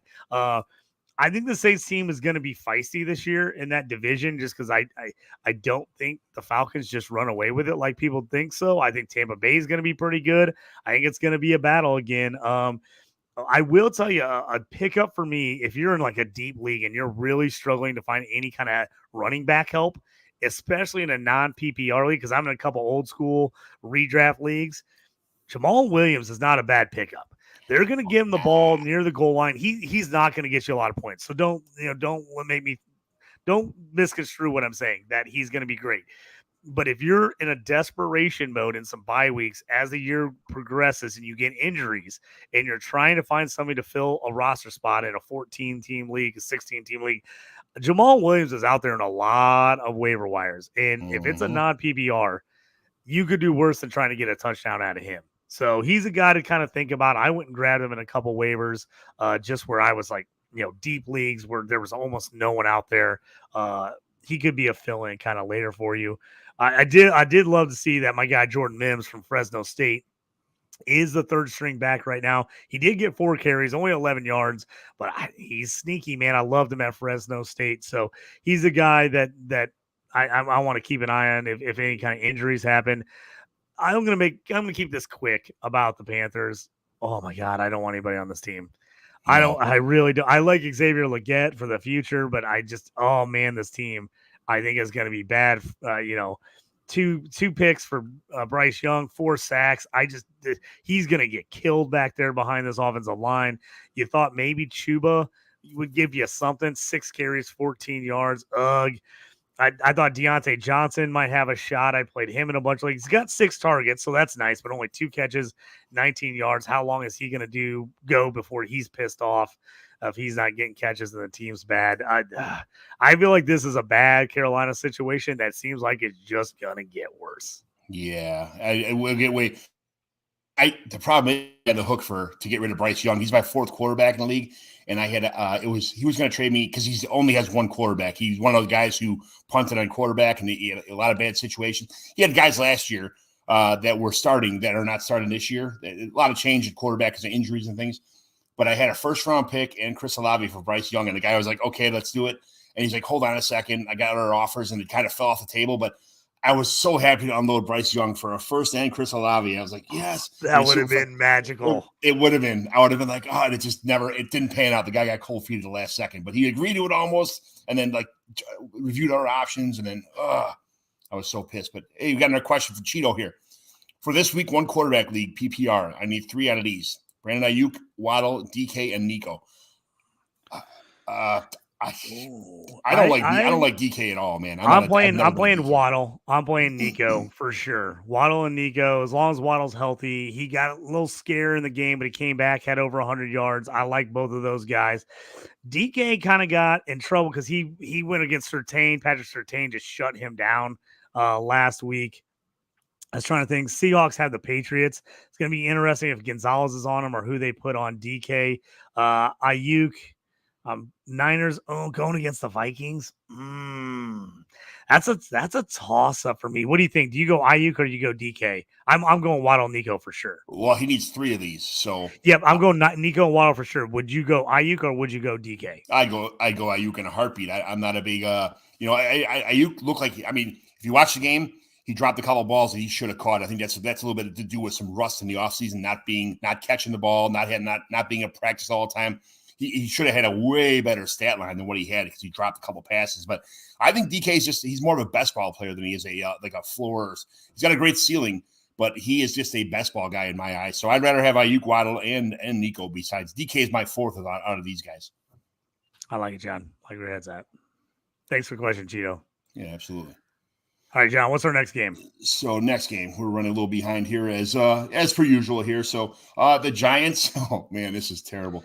The Giants, the Daniel Jones, a collapse game, and the Sam Darnold, our guy, Sammy Sunshine Darnold, making it happen. So, tale of 2 cities here. Daniel Jones, this was supposed to be the season that he made it all come together. He figured it all out. He's going to run this offense, and then they got rid of the running back, and the team just doesn't have any kind of continuity here. Minus, a little bit of Wan'Dale Robinson getting peppered with the ball. Malik Neighbors was obviously pissed off after the game. You saw him kind of calling out the quarterback and the offense. I mean, this was Sam Darnold. I think at some point in time, he was like 13-13 for, he got off to a great start. Yeah, he got off to a great start. I was watching it. Like I said, I had my phone on. I was at the game and I saw the start, like 13th. I was like, God, Sammy boy, Sam, this is what we thought could happen last year with the Niners if Purdy was out long time. We thought we're like, man, Sam Darnold could be legit on this Niners team. Again, it's early in the year. I know he only threw for 208. And the Giants are terrible. I'm gonna concede all those things. Yes, but it was nice to see Darnold get 208 and 2 touches. He did find Jefferson 4 for 59 and a touch. I think Jefferson. You're going to leave your lineup. Darnold's going to give him the ball. I think they're going to pass the ball. I tell you what, Aaron Jones, 14 for 94 and a touch. They definitely want to get him the ball. He looked good running the ball, looked hard. The question can he stay healthy? Because that's been the thing that's really the only thing that's knocked him out in fantasy the last couple of years is just missing games because of injury. But I don't love this Vikings team this year. I like Sam Darnold. I like what he can do. If he's your 3rd QB in a super flex league or a 2 QB league, I like it. I got him in a lot of places late. I just think he's going to be playable in some circumstances. And it always helps when you're throwing the ball to Justin Jefferson. He's just going to be a stud. Justin Jefferson's going to have a year. But I think this Giants team is an absolute dumpster fire. Yeah. I think them and the Panthers are 2 of the worst teams in the league. I'm already hearing people talk about Dayball getting fired by freaking bye week. I mean, I don't think Dayball's a bad coach at all. I mean, I just think he's got nothing with this team. And No. they made the playoffs. That what screwed him when they made the playoffs. He had that great year. They made the playoffs, snuck in, and then they had to give Daniel Jones a huge contract because they made the playoffs, and then now they're stuck with him. I'm just waiting for Drew Lock to take over. That's when I'll start caring about the Giants again. Is when Drew Lock takes over for Daniel Jones and just starts throwing 50-yard bombs to neighbors all day. I'm excited about this entire team all together. The Vikings. I know it's Sam Darnold's season. There's nobody else behind him that's going to take this job. It's a Sam Darnold show all season long. I can't wait for it to pan out. And I just hope that he's still like 27 years old, man. He's got a lot of career left. He's just somebody who's had shit luck his whole career so far. Plays for terrible teams. Yeah, the Jets ruined him. He came out. He was like barely 21 when he got in the league. He was young. Trade for Ty Chandler if you get a chance here, because he's a very good, very underrated back. And if something was to happen, like you talked about already about Aaron Jones being injured, Ty Chandler is a league winner from somebody you can get for almost pennies on the dollar right now. He's a nice handcuff. You're right, John. He's a fantastic handcuff. So Singletary was supposed to be the guy. He got 10 carries for 37 yards. It's respectable. 3.7 yards carry, I guess, whatever. 4 for 5 receivings for 15 yards. This is not going to get it done. You just can't pepper Wan'Dale Robinson. You got to open up this offense a little bit. Theo Johnson got pretty much a start, played almost all the plays, but Daniel Jones just missed him a couple times and he dropped one. So this offense, it's not going to be as bad as it was week 1, but it looked absolutely terrible. So we'll see what happens there. But I'm just happy that we got to see Sam Darnold in his delight.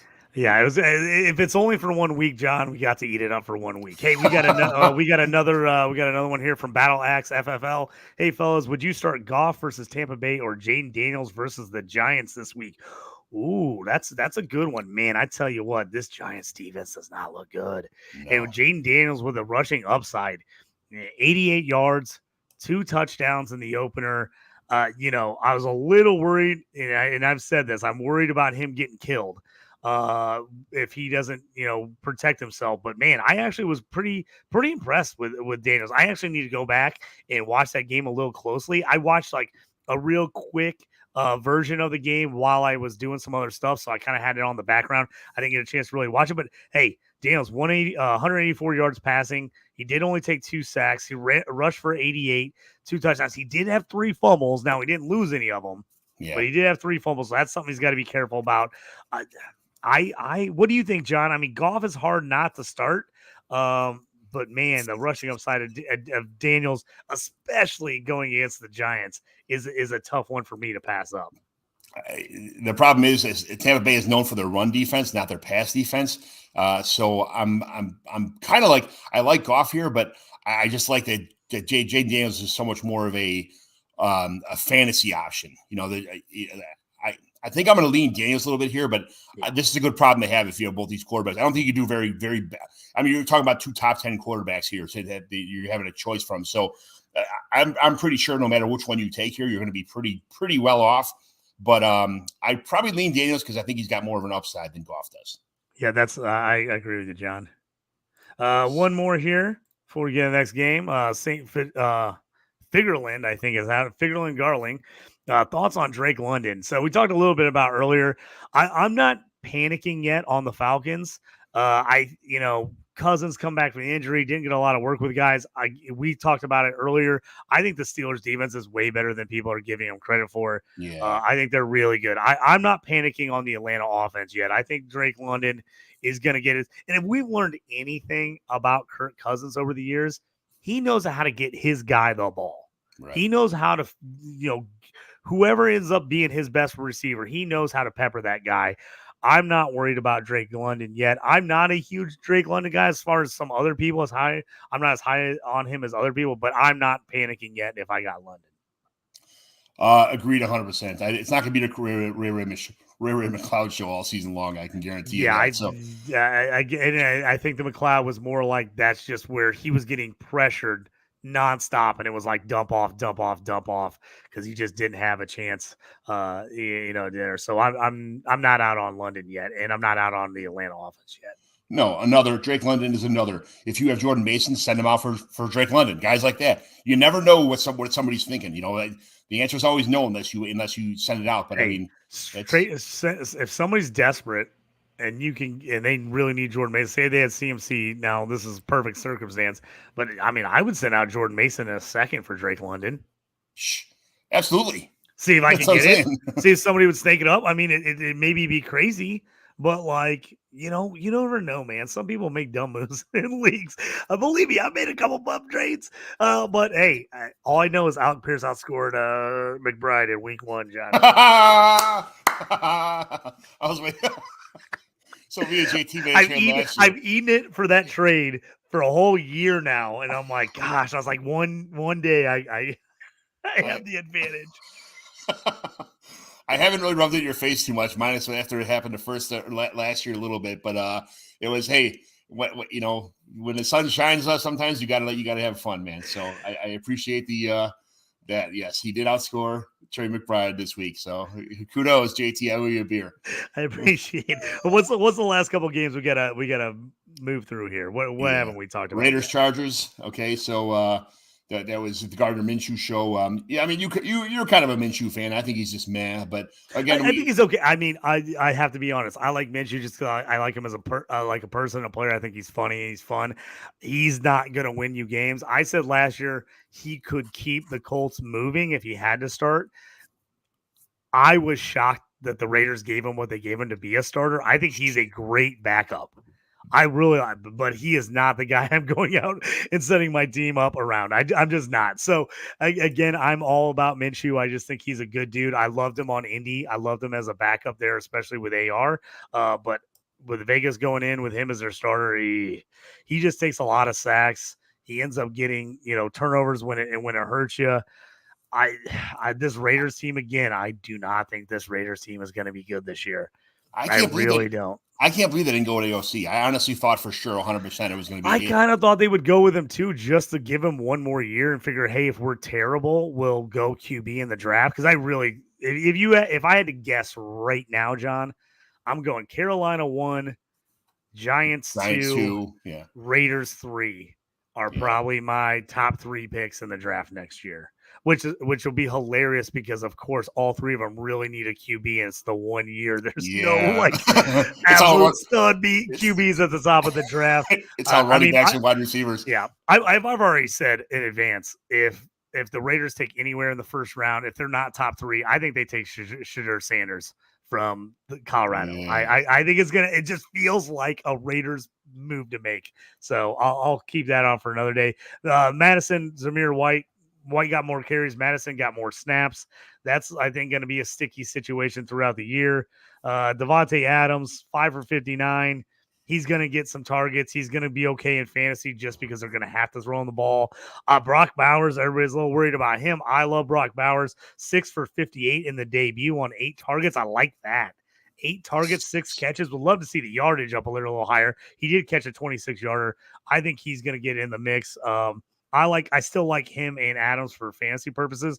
I love Bowers, but this team is going to be a little rough this year. You're going to be, if you have these guys on your team, you're going to be begging for garbage points every week. Yeah. Every week you're going to look in the second half when they're losing and be like, can you just throw on the ball like 2 or 3 times on these last 2 possessions? It is what you're going to be doing here with Vegas. The only people I want on this team fantasy-wise is Devontae Adams and Brock Bowers. That's it, So, and, there's a lot of underrated players like Trey Tucker and, Jacoby Myers, things like that. But they're not – even Michael Mayer is somebody that those are stashes. Pissed. I like those go stashes in dynasties. I'm stashing those guys still. Yeah. Yeah, absolutely. So, all right, next game is – well, real quick, we'll talk about the Chargers in this one. It was the most John Harbaugh game that we ever thought would happen. Is exactly what everybody was worried about. Running the ball constantly, barely throwing it downfield. Total Chargers win. They get the win. Herbert throws for 144 and a touch. It's just very average. 11 carries for Gus Edwards, 10 for Dobbins. Dobbins was the play. I mean, I've been out because I'm just like, man, I can't do it anymore. I get my heart broke every year. 10 for 135 and a touch, including a 61-yarder for J.K. Dobbins. So those of you who took that flyer on him late in your drafts, congratulations. At least for 1 week, you are a winner. If he can stay healthy the whole year, man, J.K. Dobbins, comeback player of the year, guaranteed he'll win that award if he can stay healthy. And hopefully he can have a good year, man. I like him a lot as a player. Felt bad for him so far as his career, but right now it looks like Dobbins is the guy over Gus Edwards. Yeah, I'm so pissed because I traded Jermaine Burton. I traded away to get Rico Dotto, Khalil Herbert, all these possible. I had everything on his team. RB2s that you're hoping turned into an RB1. Eric Gray, Dylan Lobb, Kamani Vidal. I got all those guys almost straight up for Jermaine Burton. And the guys, and he was trying to stuff J.K. Dobbins in there instead of Kamani Vidal. And I'm like, no, I want Vidal instead of Dobbins. And man, not that Dobbins is going to be a league winner this year. He had a great game, but talk about kicking yourself in the ass. I would have won week one by 35 points if I would have just made that trade. But I probably wouldn't have started Dobbins anyway, but it's nice. It would have been nice. I would have traded him away after this week, to be honest with you. So nice little showing for Ladd McConkey, the rookie, 5 catches, 39 yards and a touchdown, 7 targets for him. Josh Palmer, disappointing. I thought he might have a little more 4 targets, only 2 catches for 15 yards. He hurt me as I play him in a few leagues. I think Quentin Johnson, even though I've been an absolute anti-Quentin Johnson guy, I think he's going to get some looks on this team. 5 targets, 3 catches, 38 yards. I think he's going to end up being more in the mix than people expect. If you're in a deep league and someone just has out on him and dropped him, I had a couple big deep leagues. He was on the waivers and I picked him up before the season started. He's got a shot to be in the mix there. Obviously, he's a guy I do not want to be counting on. I do not want to be playing every week, but I'm going to stick him on my roster in case something happens or get injuries and I can find somebody to play. So that's my story on the Chargers. JT, the big question is how worried are you about Justin Herbert? I'm not worried. Here's the thing is I just think his numbers are going to be down this year because I just think the offense that they're going to run. And everybody thought that. And I think that's what everybody thought was going to happen. I think it was going to happen.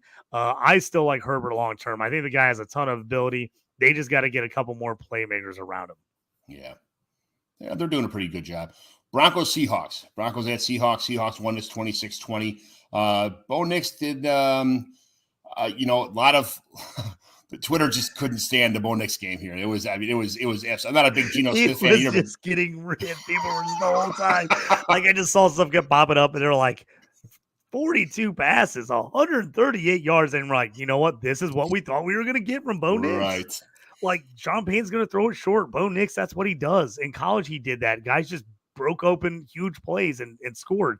So, 26 of 42, 138 yards, 2 picks, sacked twice, 5 carries for 35 and a touchdown, or long at 23. So, it showed a little legs there, which was nice out of him. I just think this is what you're going to get out of Bo Nix this year. You're going to get some okay games. He's going to have some games where he throws for under 150 and throws a pick. He'll probably have 1 or 2 games where he's at 250 and 2 touchdowns here and there. I just think he's average. I didn't think he should have been a first-round pick. I didn't like the pick at all.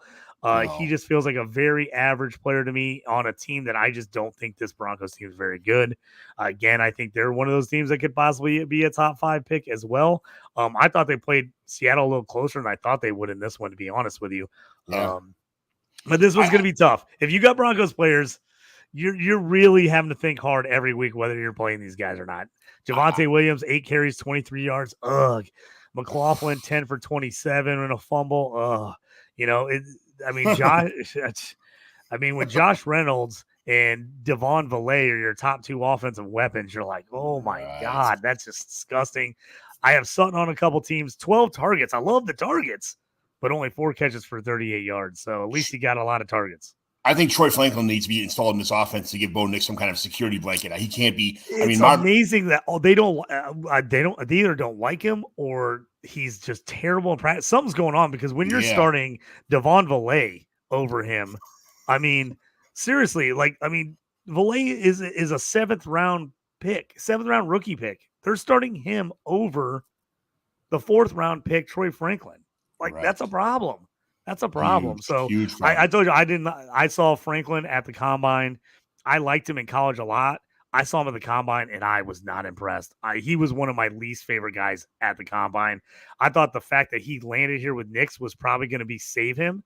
Yeah. And it doesn't look like it is, at least right now. Maybe this is one of those things like week 4, he picks up the offense and gets it together and starts getting in there. But man, the fact that he didn't even see the field, pretty ugly. Everybody thought this was going to be a Drew Brees, Michael Thomas show. It was going to be the dump, dump, dump, dump, dump. That's why a lot of people were big on Dulcich this year, too, because he's a short yard. He's not a deep downfield quarterback, but he couldn't make anything happen. He couldn't get the ball out. He couldn't hit anybody. It was kind of an ugly game for Bo Nix, and, it is what it is. But on the other side of the ball, Geno Smith, I was expecting Zach Charbonnet to have, a little bit more of a contributor, could be a contributing factor in this game. He didn't do too bad, but he scored I just a touchdown. think Charbonnet is going to be one of those guys where he did have 2 catches for 29 yards and a touchdown. I just think he's going to be those guys, unless Walker gets banged up, it's just going to be hard for him to get a lot of touches. I mean, right. Kenny Walker, 20 carries, 103 yards and a touchdown. He looked really solid. I think that's how Seattle wins this year, is Kenny Walker being good. DK got shut down.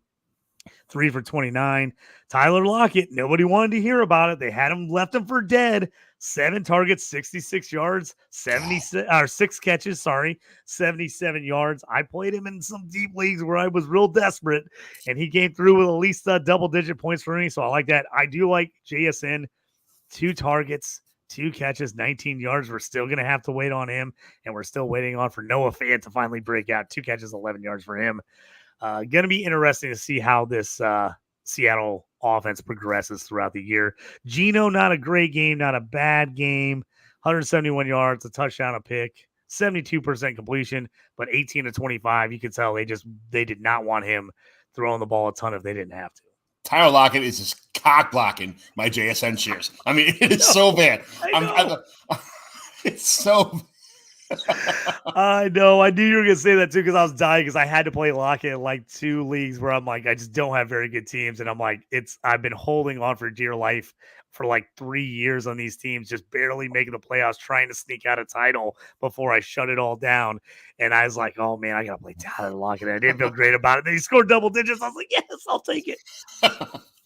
Ken Walker averaging 5 yards a carry, 5.1 yards a carry is absolutely phenomenal. That's nice. That's why Charbonnet is doing Charbonnet things. I mean, he only had 8 carries for 12 yards, but as long as Ken Walker, K9, as long as he keeps doing this, he's not going anywhere out the field. So next game, Cowboys-Browns. Yep, I think this. There's a couple games left. But, yep. Okay. Your boy Deshaun Watson, he came out and lit it up, right? I see everybody's finally jumping on my bandwagon, as I've only been saying it for about 1.5 years, 2 years. I was like, you're never getting back the old Deshaun Watson. No. That guy, that Houston Texan Deshaun Watson is dead and gone. He is never coming back.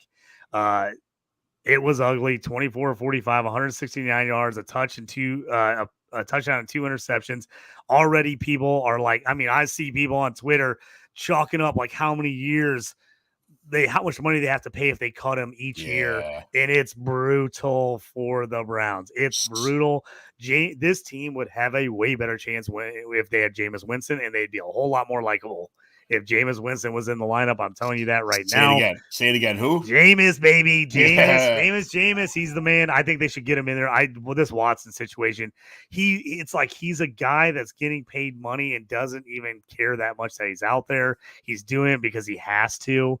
It's like you almost like that kid that plays football in high school because he's 6'4", 300, and he doesn't even really like football. But he's out there because he's huge and his parents are making him play and the coach is asking him to play.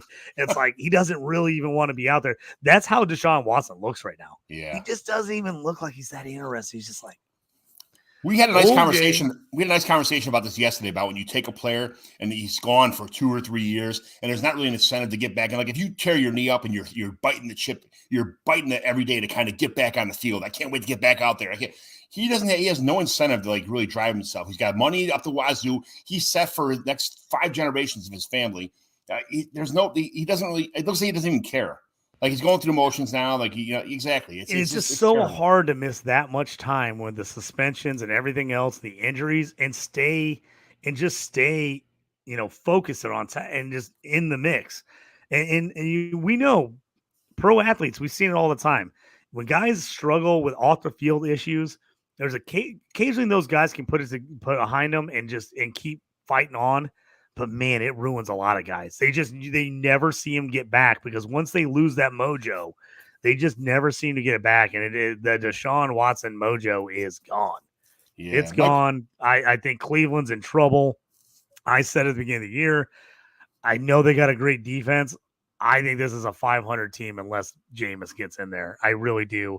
I think their defense is going to keep them close, but I think this offense is in trouble. Jerome Ford, 12 carries, 44 and a touchdown. He was a nice little bright spot. I like Ford for where you got him. Njoku's now hurt. He led him in receiving. He's hurt now. Ford, 6 catches out of the backfield. So, but I mean, other than that, Judy, not much. He had the touchdown, so that was nice for Judy, but 3 for 25. Amari Cooper, 2 catches, 16 yards on 9 targets. Ugh. Yes. Elijah Moore, 3 catches for 9 yards. Ugh. Tillman, 1 catch, 3 yards. I mean, look how short all those passes are. His yards per attempt was 3.8. 3.8. That's awful. That's awful. 51 QB rating. I hate to usually overreact to one game, 1 week, but I've been saying this is coming for a long time. I think this Browns team is in trouble. I was expecting Deonta Foreman, and he's someone I'm grabbing all over the place now too. I was expecting even though they cut Deonta Foreman, they did it was kind of a salary thing, and then they brought him back, on practice squad, and then back to the regular team. Deonta Foreman is a nice last round guy. If he's open on your waiver wire, stick him in your 25, 30 man rosters if he's available. If something happens to Ford, I think Foreman can take this offense over.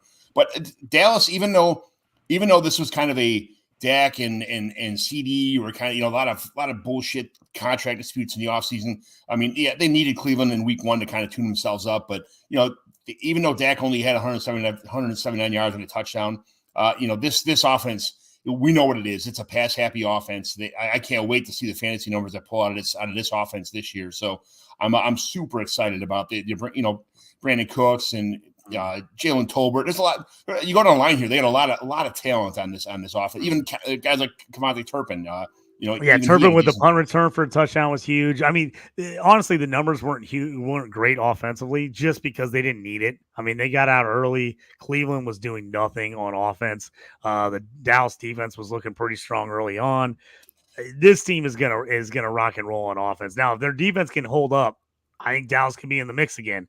If they can get to the quarterback, they had 5 sacks in the game. That was real nice. If they can keep doing that, I think they're going to be set. I think you're going to see this offense is going to really put up some numbers. Obviously, Dak, 179 at a touch is not what you want out of him fantasy purpose wise, but you also had to go into this game going against a good Cleveland D going, is he going to put up huge numbers against a good Cleveland defense? Probably not. I would assume most teams aren't going to put up great numbers fantasy wise against Cleveland, but if you can get 10 for 40 and a touch out of Zeke every week, I think as a Zeke owner, you're probably thinking the heavens. Ecstatic. If you can get anywhere from 40 to 50 yards and hopefully throwing a touchdown here and there out of Zeke, I think you're happy. If you're in the position where you got to play him, at which I'm in a few of those leagues, like I said, I've got some old teams that I'm just trying to just get by that finish line. So I've got Zeke starting a few leagues. So if I can get somewhere in that range for him, I'm happy with it. What happened with this DeMarvion Overshow guy? I mean, everybody went absolutely nuts. What happened with him? Because where did he come out of nowhere from? How is he Overshown? He's a guy that in the IDP circles, he was a safety in college. Wait! Did you hear me talk IDP for a second? I know. I can't believe it. I just jumped right in before you changed your mind. Overshown, he's a safety. They moved the linebacker. He's a guy that's got a lot of upside. He's a little smaller, 6'2", 220. Was a 3rd round pick out of Texas. Just a lot of ability in college. People wanted to see him kind of get on the field, see what he could do. Just a really nice game 1 for him. 5 solo tackles, 4 assists, 9 total tackles, and a sack. Just fantastic IDP game. So I think people are really hoping that he takes that spot. People have been kind of waiting on it. They've been waiting to see if he kind of would take over one of those linebacking spots. If he can keep playing like that, I think they're going to look real good, because that was the big question for them, was what is the linebacker unit going to look like this year? They really needed one of these guys to step up, and if he plays as well as he did in this game, and then you get Eric Kendricks, who played really solid, Parsons. I mean, they were blitzing linebackers all over the place. If they can keep those guys going, this Dallas defense is going to look better than I think we thought they would. Yeah. All right. So we're going to jump now to the Washington-Tampa Bay game here. Jaden Daniels looked pretty good, a little better than I expected. I expected some pretty big plays. 184 yards, 16 carries, 88 yards, and 2 touchdowns. That is a 31.48 fantasy points on my scoring league I'm talking about right now. This game was a little more even than the box score, than the actual final score, 37-20 shows. Baker Mayfield just landed in the right spot, man. He fits like a glove in this offense. It's like he didn't miss a step from last year. Same weapons, same offense, same everything. I think this Tampa Bay team is a great run defense, not great pass defense, but I think if they just control they're going to score a ton of points. So the Rachaad White out of the backfield, Bucky Irvin is a nice 1-2 punch here. This Tampa Bay team is they're a playoff contender for sure. Yeah, I think that conference is going to be really interesting with the Saints and the Falcons and the Bucks. I think it's going to be a battle.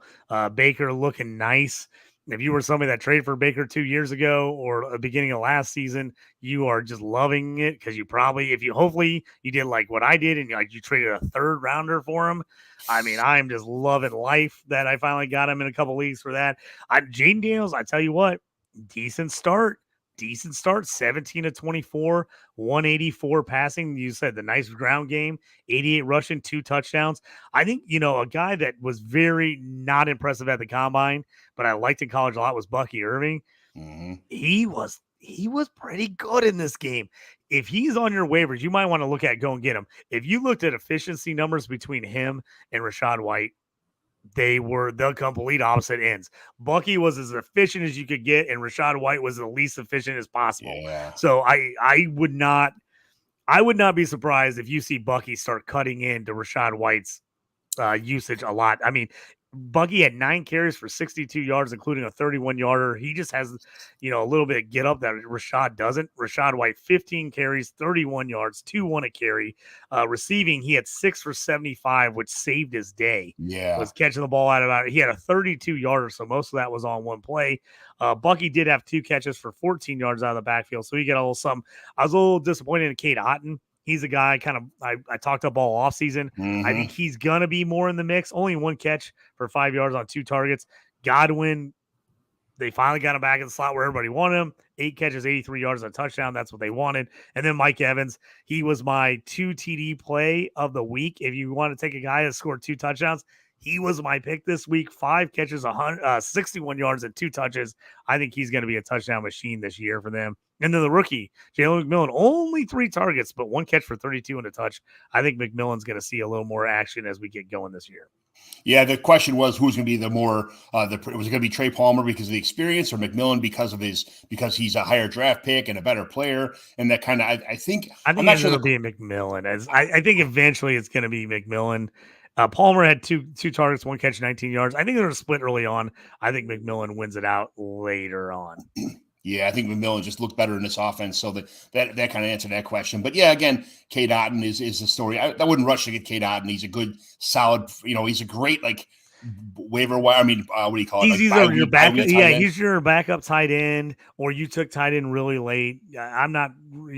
Most people are probably not starting him on a regular basis unless you just waited till the very end at tight end. But I do like Otton. I think he's going to be a nice bye week fill in. I think he will get it together. If he's available on a deeper league, I would make sure he's on my roster, but I'm not going to chase him down or offer anything for him. Yep. Someone's going to cut him after a week like this or a couple weeks like this. Make sure you pick him up. On the other side of the ball, like we talked about, the Brian Robinson, 12 carries, 40 yards, a little under impressive for for a guy that size or how good he did last year.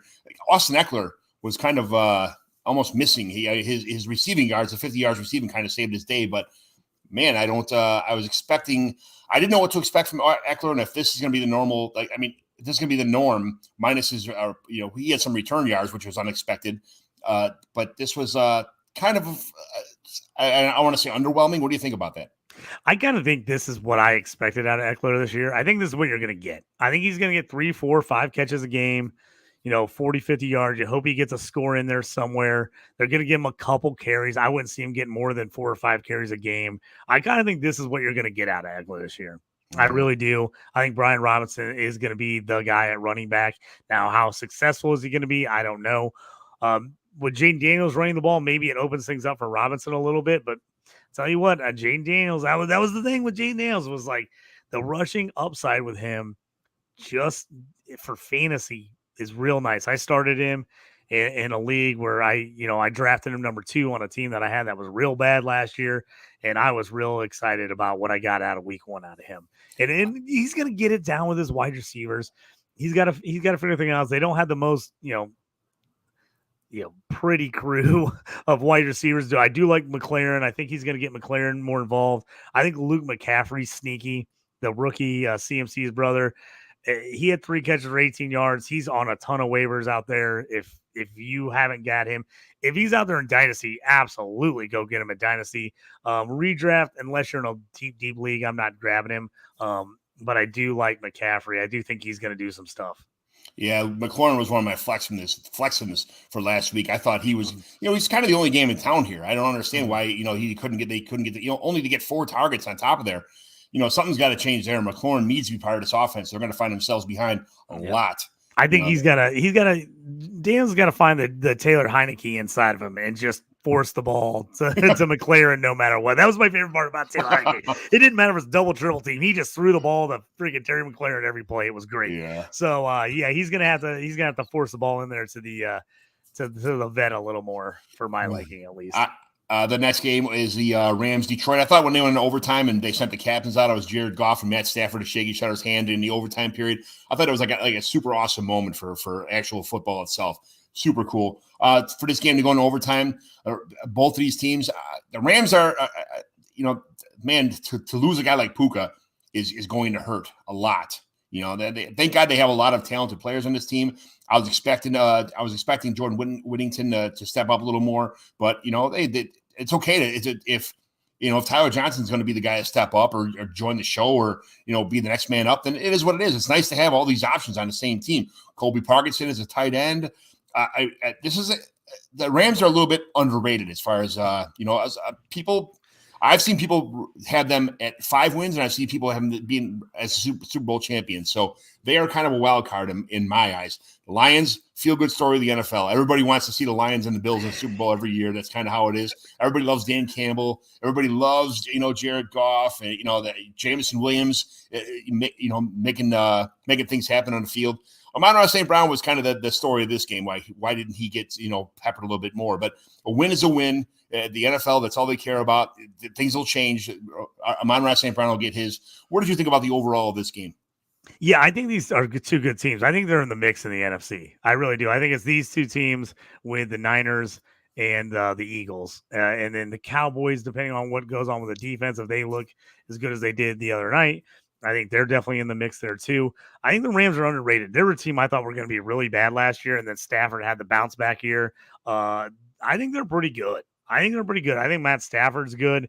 He is definitely going to keep them in games. I'm absolutely loving the 21 targets for Cooper Kupp. You can't be at 21 freaking targets. 14 catches, 110 yards, and a touchdown. I got Kupp in a couple trades and dynasties 2 years ago where I had to give the house for him, and he hasn't performed. That I'm loving this start. Just got to keep him healthy. And I got him in some redrafts at a pretty nice price where people kind of down on him, wanted to take the young guys. So I was pretty happy with that start for him. Puka, hopefully it's only a couple weeks. They're saying IR, maybe 4 or 5 weeks. Hopefully he gets back and healthy. I think this team's going to be in the mix. Their linebacker situation is an absolute nightmare. They've got to do something after. I'm not sure why they traded Ernest Jones. That still doesn't make any sense to me. There's going to be some story that comes out about that eventually. David Montgomery won't go away. Love Monty. 10 carries, 91 yards and a touchdown. They just pounded the ball with him in OT. It was freaking great. I think they're going to, him and Gibbs, they're going to play them both. We knew that. We knew they were going to play them both. They were both solid. They both had touchdowns. And the big thing was for the Jameis Williams lovers. You were right, at least for 1 week here. 5 for 121 and a touchdown, a 52-yarder. He looked like the guy they thought they were getting in the first round. So if he can keep that going, because I was going to say, like, they didn't do a lot with their wide receiver core, and it was pretty much St. Brown. And if Williams didn't step up, I was like, where is this team going outside of Laporta at tight end? So that was nice for him. Goff didn't have a huge game, 1 touchdown, 1 pick, 217 yards. I think he's going to have some nice games throughout the year. This was just one of those games they had a little more advantage on the ground, so they were running the ball. For the Lions, they have Goff, Montgomery, Gibbs, Jameson Williams, Monroe St. Brown, and Sam Laporta as their offensive weapons on this team is absolutely fantastic. I don't think any Lions fans ever thought they'd be in a situation like this where they'd be rooting for such a quality team going forward. So I'm excited for the Detroit future. This 1-2 punch, you can start both these guys in your fantasy team. You can start Montgomery and Gibbs on a weekly basis, and it's been that's been the past. People have done it. It's not no big surprise or secret there, but it's just constant production. And that's the way Dan Campbell plays. And, I love it. Everybody loves Dan Campbell, the feel-good story. Let's make it happen. Last game, 49ers and Jets. The Monday night, wait till all your players played, and then McCaffrey gets X-nated on your fantasy lineup kind of bullshit. It didn't happen to me, which is usually that's kind of shit that happens to me on a regular basis. I lose by 2 points because my stud player Monday Night Football doesn't play, but it happened to you, JT. It happened to me, baby. I got a ton of CMC. He's my man crush that's not on one of my teams. I love CMC. I got him all over the place. Oh, that one killed. And it killed in a lot of spots where I didn't have a shot, where I couldn't put anybody else in for him, and I couldn't move CMC and pick up a guy. I was screwed. Like I said, talked about at the beginning of the show, I started 0-2 in Scott Fishbowl because of it, and by like 10 points. I barely lost my matchup, and then I barely missed the median, so I started 0-2 instead of 2-0. Still going to be really mad about that when that burns me come playoff time. But I lost a couple other leagues because of that. I had a league where we do top half of the league gets a win, bottom half gets a loss for the first week of the season. Him scoring 0 points in a high-scoring league where he was projected for about 36, I think it was, and he would have scored that or more if he would have had the same game Mason had. That would have been a nice one. So I took some big hits on that one. I tell you what, I was actually on the Jets in this game. I thought with all the offseason stuff, everything going on with the Niners, everything with Ayuk, everything with Debo, I was like, man, maybe the little Super Bowl hangover, maybe the Jets sneak this one out. I took the Jets plus 3.5. Thinking, okay, it's going to be close. Maybe they sneak this one out. I was real impressed with the Niners. The Niners look good. I think they're right back in the mix again. I think they're right back in the mix to go to the Super Bowl. Purdy was solid. I mean, Jordan Mason, story of the week, 28 carries, 147 and a touch. Absolutely murders me with all my CMC. I would love to have that stat line with CMC. I think this San Francisco team's legit. The Jets, I still think are going to be in the mix. I think they're pretty good. This is obviously tough to go on the road Monday night at the defending NFC champs and win there. I think the Jets got a really good defense. It's can their offense do enough to keep them in games? Obviously, the running game with Mason, I don't think other teams are going to pound the rock as much as they did on this one. But that's what happened. I mean, Debo, 5 for 54. Jennings with a nice game, 5 for 64. Kittle 4 for 40. I liked him. I had a touchdown parlay on him. I thought he might sneak one in. He didn't. Ayuk, 2 for 28. Bad game.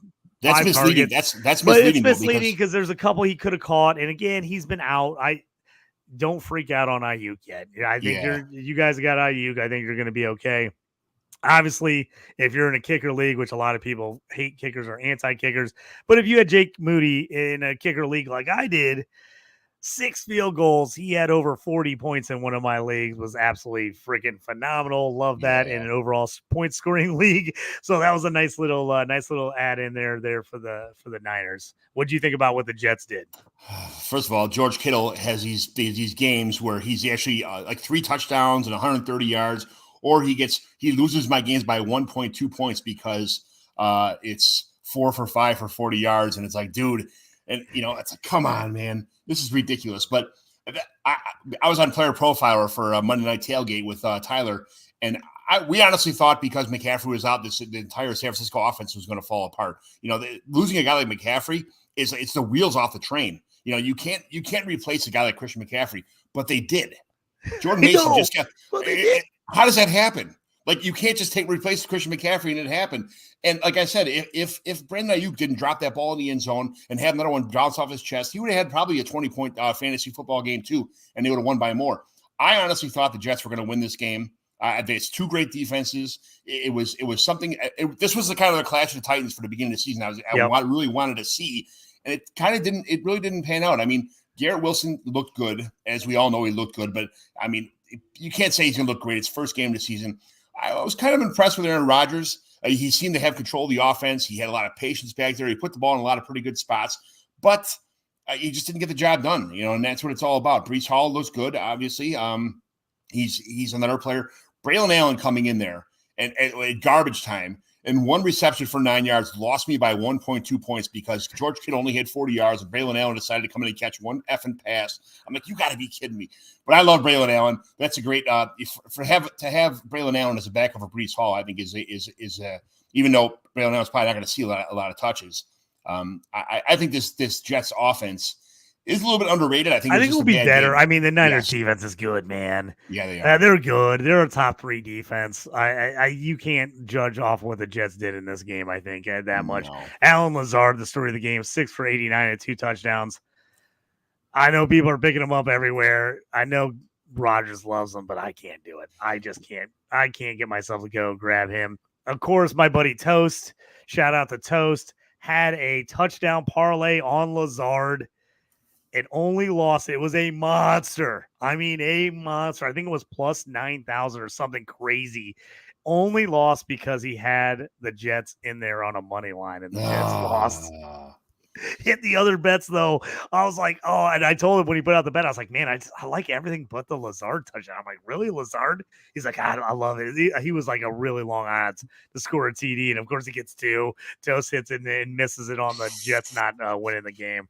So that was a toughie, but a good call by Toast taking Lazard for a touchdown on that one. I think the Jets are going to be in the mix. I think that AFC East is going to be an absolute battle this year to see who wins that division. I traded Lazard in a 5th-round pick to move up in the 5th round to get an earlier 5th-round pick, and he scores 2 touchdowns and 89 yards. I'm like, you got to be kidding me. Where the hell did Aaron Lazard come from? I thought for sure this would be a Mike Williams offense. It was going to be Mike Williams and Garrett Wilson and some. I honestly thought that Tyler Conklin would have a way bigger game than this too. I was really kind of disappointed with Conklin's, 1 for 2 for 6 yards.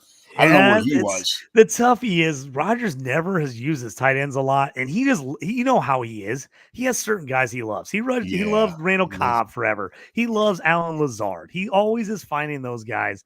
I had my last share of Alan Lazard 3 years ago in a dynasty, and I traded him away. But of course, he bounces back and has a good game. I'll be surprised if he does much of close to that anywhere the rest of the year, but good first game for him. I took the Jacob Cowing anytime touchdown list because he's returning punts, and I thought he'd be out there. Nothing. I love Jacob Cowing. I was really hoping that if somebody got hurt, it sat out, or like Ayuk didn't play or something, that Cowing was gonna sneak his way in there and get a little more action. He did not on offense, as Jennings had 5 for 64, but I'd like to see him still work his way in there. We are the leaders of the Jacob Cowing fan club here. Yes, that's right. Fantasy and Frames, over 1,000 views on X. We got 2,327 people kind of checking in and out here on X. Yeah, we appreciate everybody jumping in here. It's been fantastic here for the afternoon show. And you, John, you and I, we've been trying to cut the shows a little shorter. We're coming up on 2 hours now, but I think because we had the viewers were coming in, we're like, we might as well keep going instead of racing off here. But we are coming up on the 2 hour mark. We're going to have to shut this thing down here in the next couple minutes. We have to. But, it's these shows, if you could like and subscribe on the YouTube channel, it's Fantasy and Frames YouTube channel. I mean, that's where it's at, because it's not just this show during the day. At night, there's IDP, there's betting shows, there's waiver wires, there's college football. JT, go across the board and just kind of explain what Fantasy and Frames has to offer on YouTube, because it is one of the better subscribes in the business. Yeah, we got shows on basically covering everything you can think of. Monday night, we got One Foot Down, our college football podcast. Tuesday nights, we got, if you're a hockey fan, we got Around the Ice is a hockey show with me and my friend Toast. Then I do college football betting show with my friend Benny D. Tuesday nights. Wednesdays, we've got a load of shows. Me and Johnny, you try to do the Dynasty Evaluation on Tuesday or Wednesday during the day, but at night, we just clear it out. We got Dynasty 365. We've got Fourth and Frames. We've got Shoot the Gap. IDP shows, Redraft, Dynasty. We got everything. And then Thursdays, Fridays, Saturdays, and Sunday mornings, a show getting you ready for the day. We got the waiver wire show, who to pick up, who to drop. We got our start play show. We also have articles, so go to fantasyinframes.com. Check that out. We've got our fades and plays all over there for CFF. We've got it for IDP. We've got it for your regular redraft and dynasty leagues as well. So check out those articles and get on there, as well as the waiver wires. And we appreciate everybody joining us here on Wednesday afternoon. Me and John things have been crazy a little bit lately with work schedules and whatnot. And we decided we're going to try to throw a show together this afternoon at the last minute. And we really appreciate everybody kind of jumping in here and joining us. Absolutely, guys. This means a lot to see these numbers on these shows. Thanks for watching it. Like I said, the biggest thing here is join the Fantasy and Frames YouTube channel, because that's where we want to see you guys at. The interactions come in there. Jorge's one of the best in the business as far as being nice to all of us and promoting us, letting us do our thing. So it'd mean nothing more than anything to jump on a Fantasy and Frames YouTube channel. And JT and I put stuff on our YouTube channels too, but this is all about Fantasy and Frames today. So thanks everybody for watching. Thanks for staying with us for 2 hours.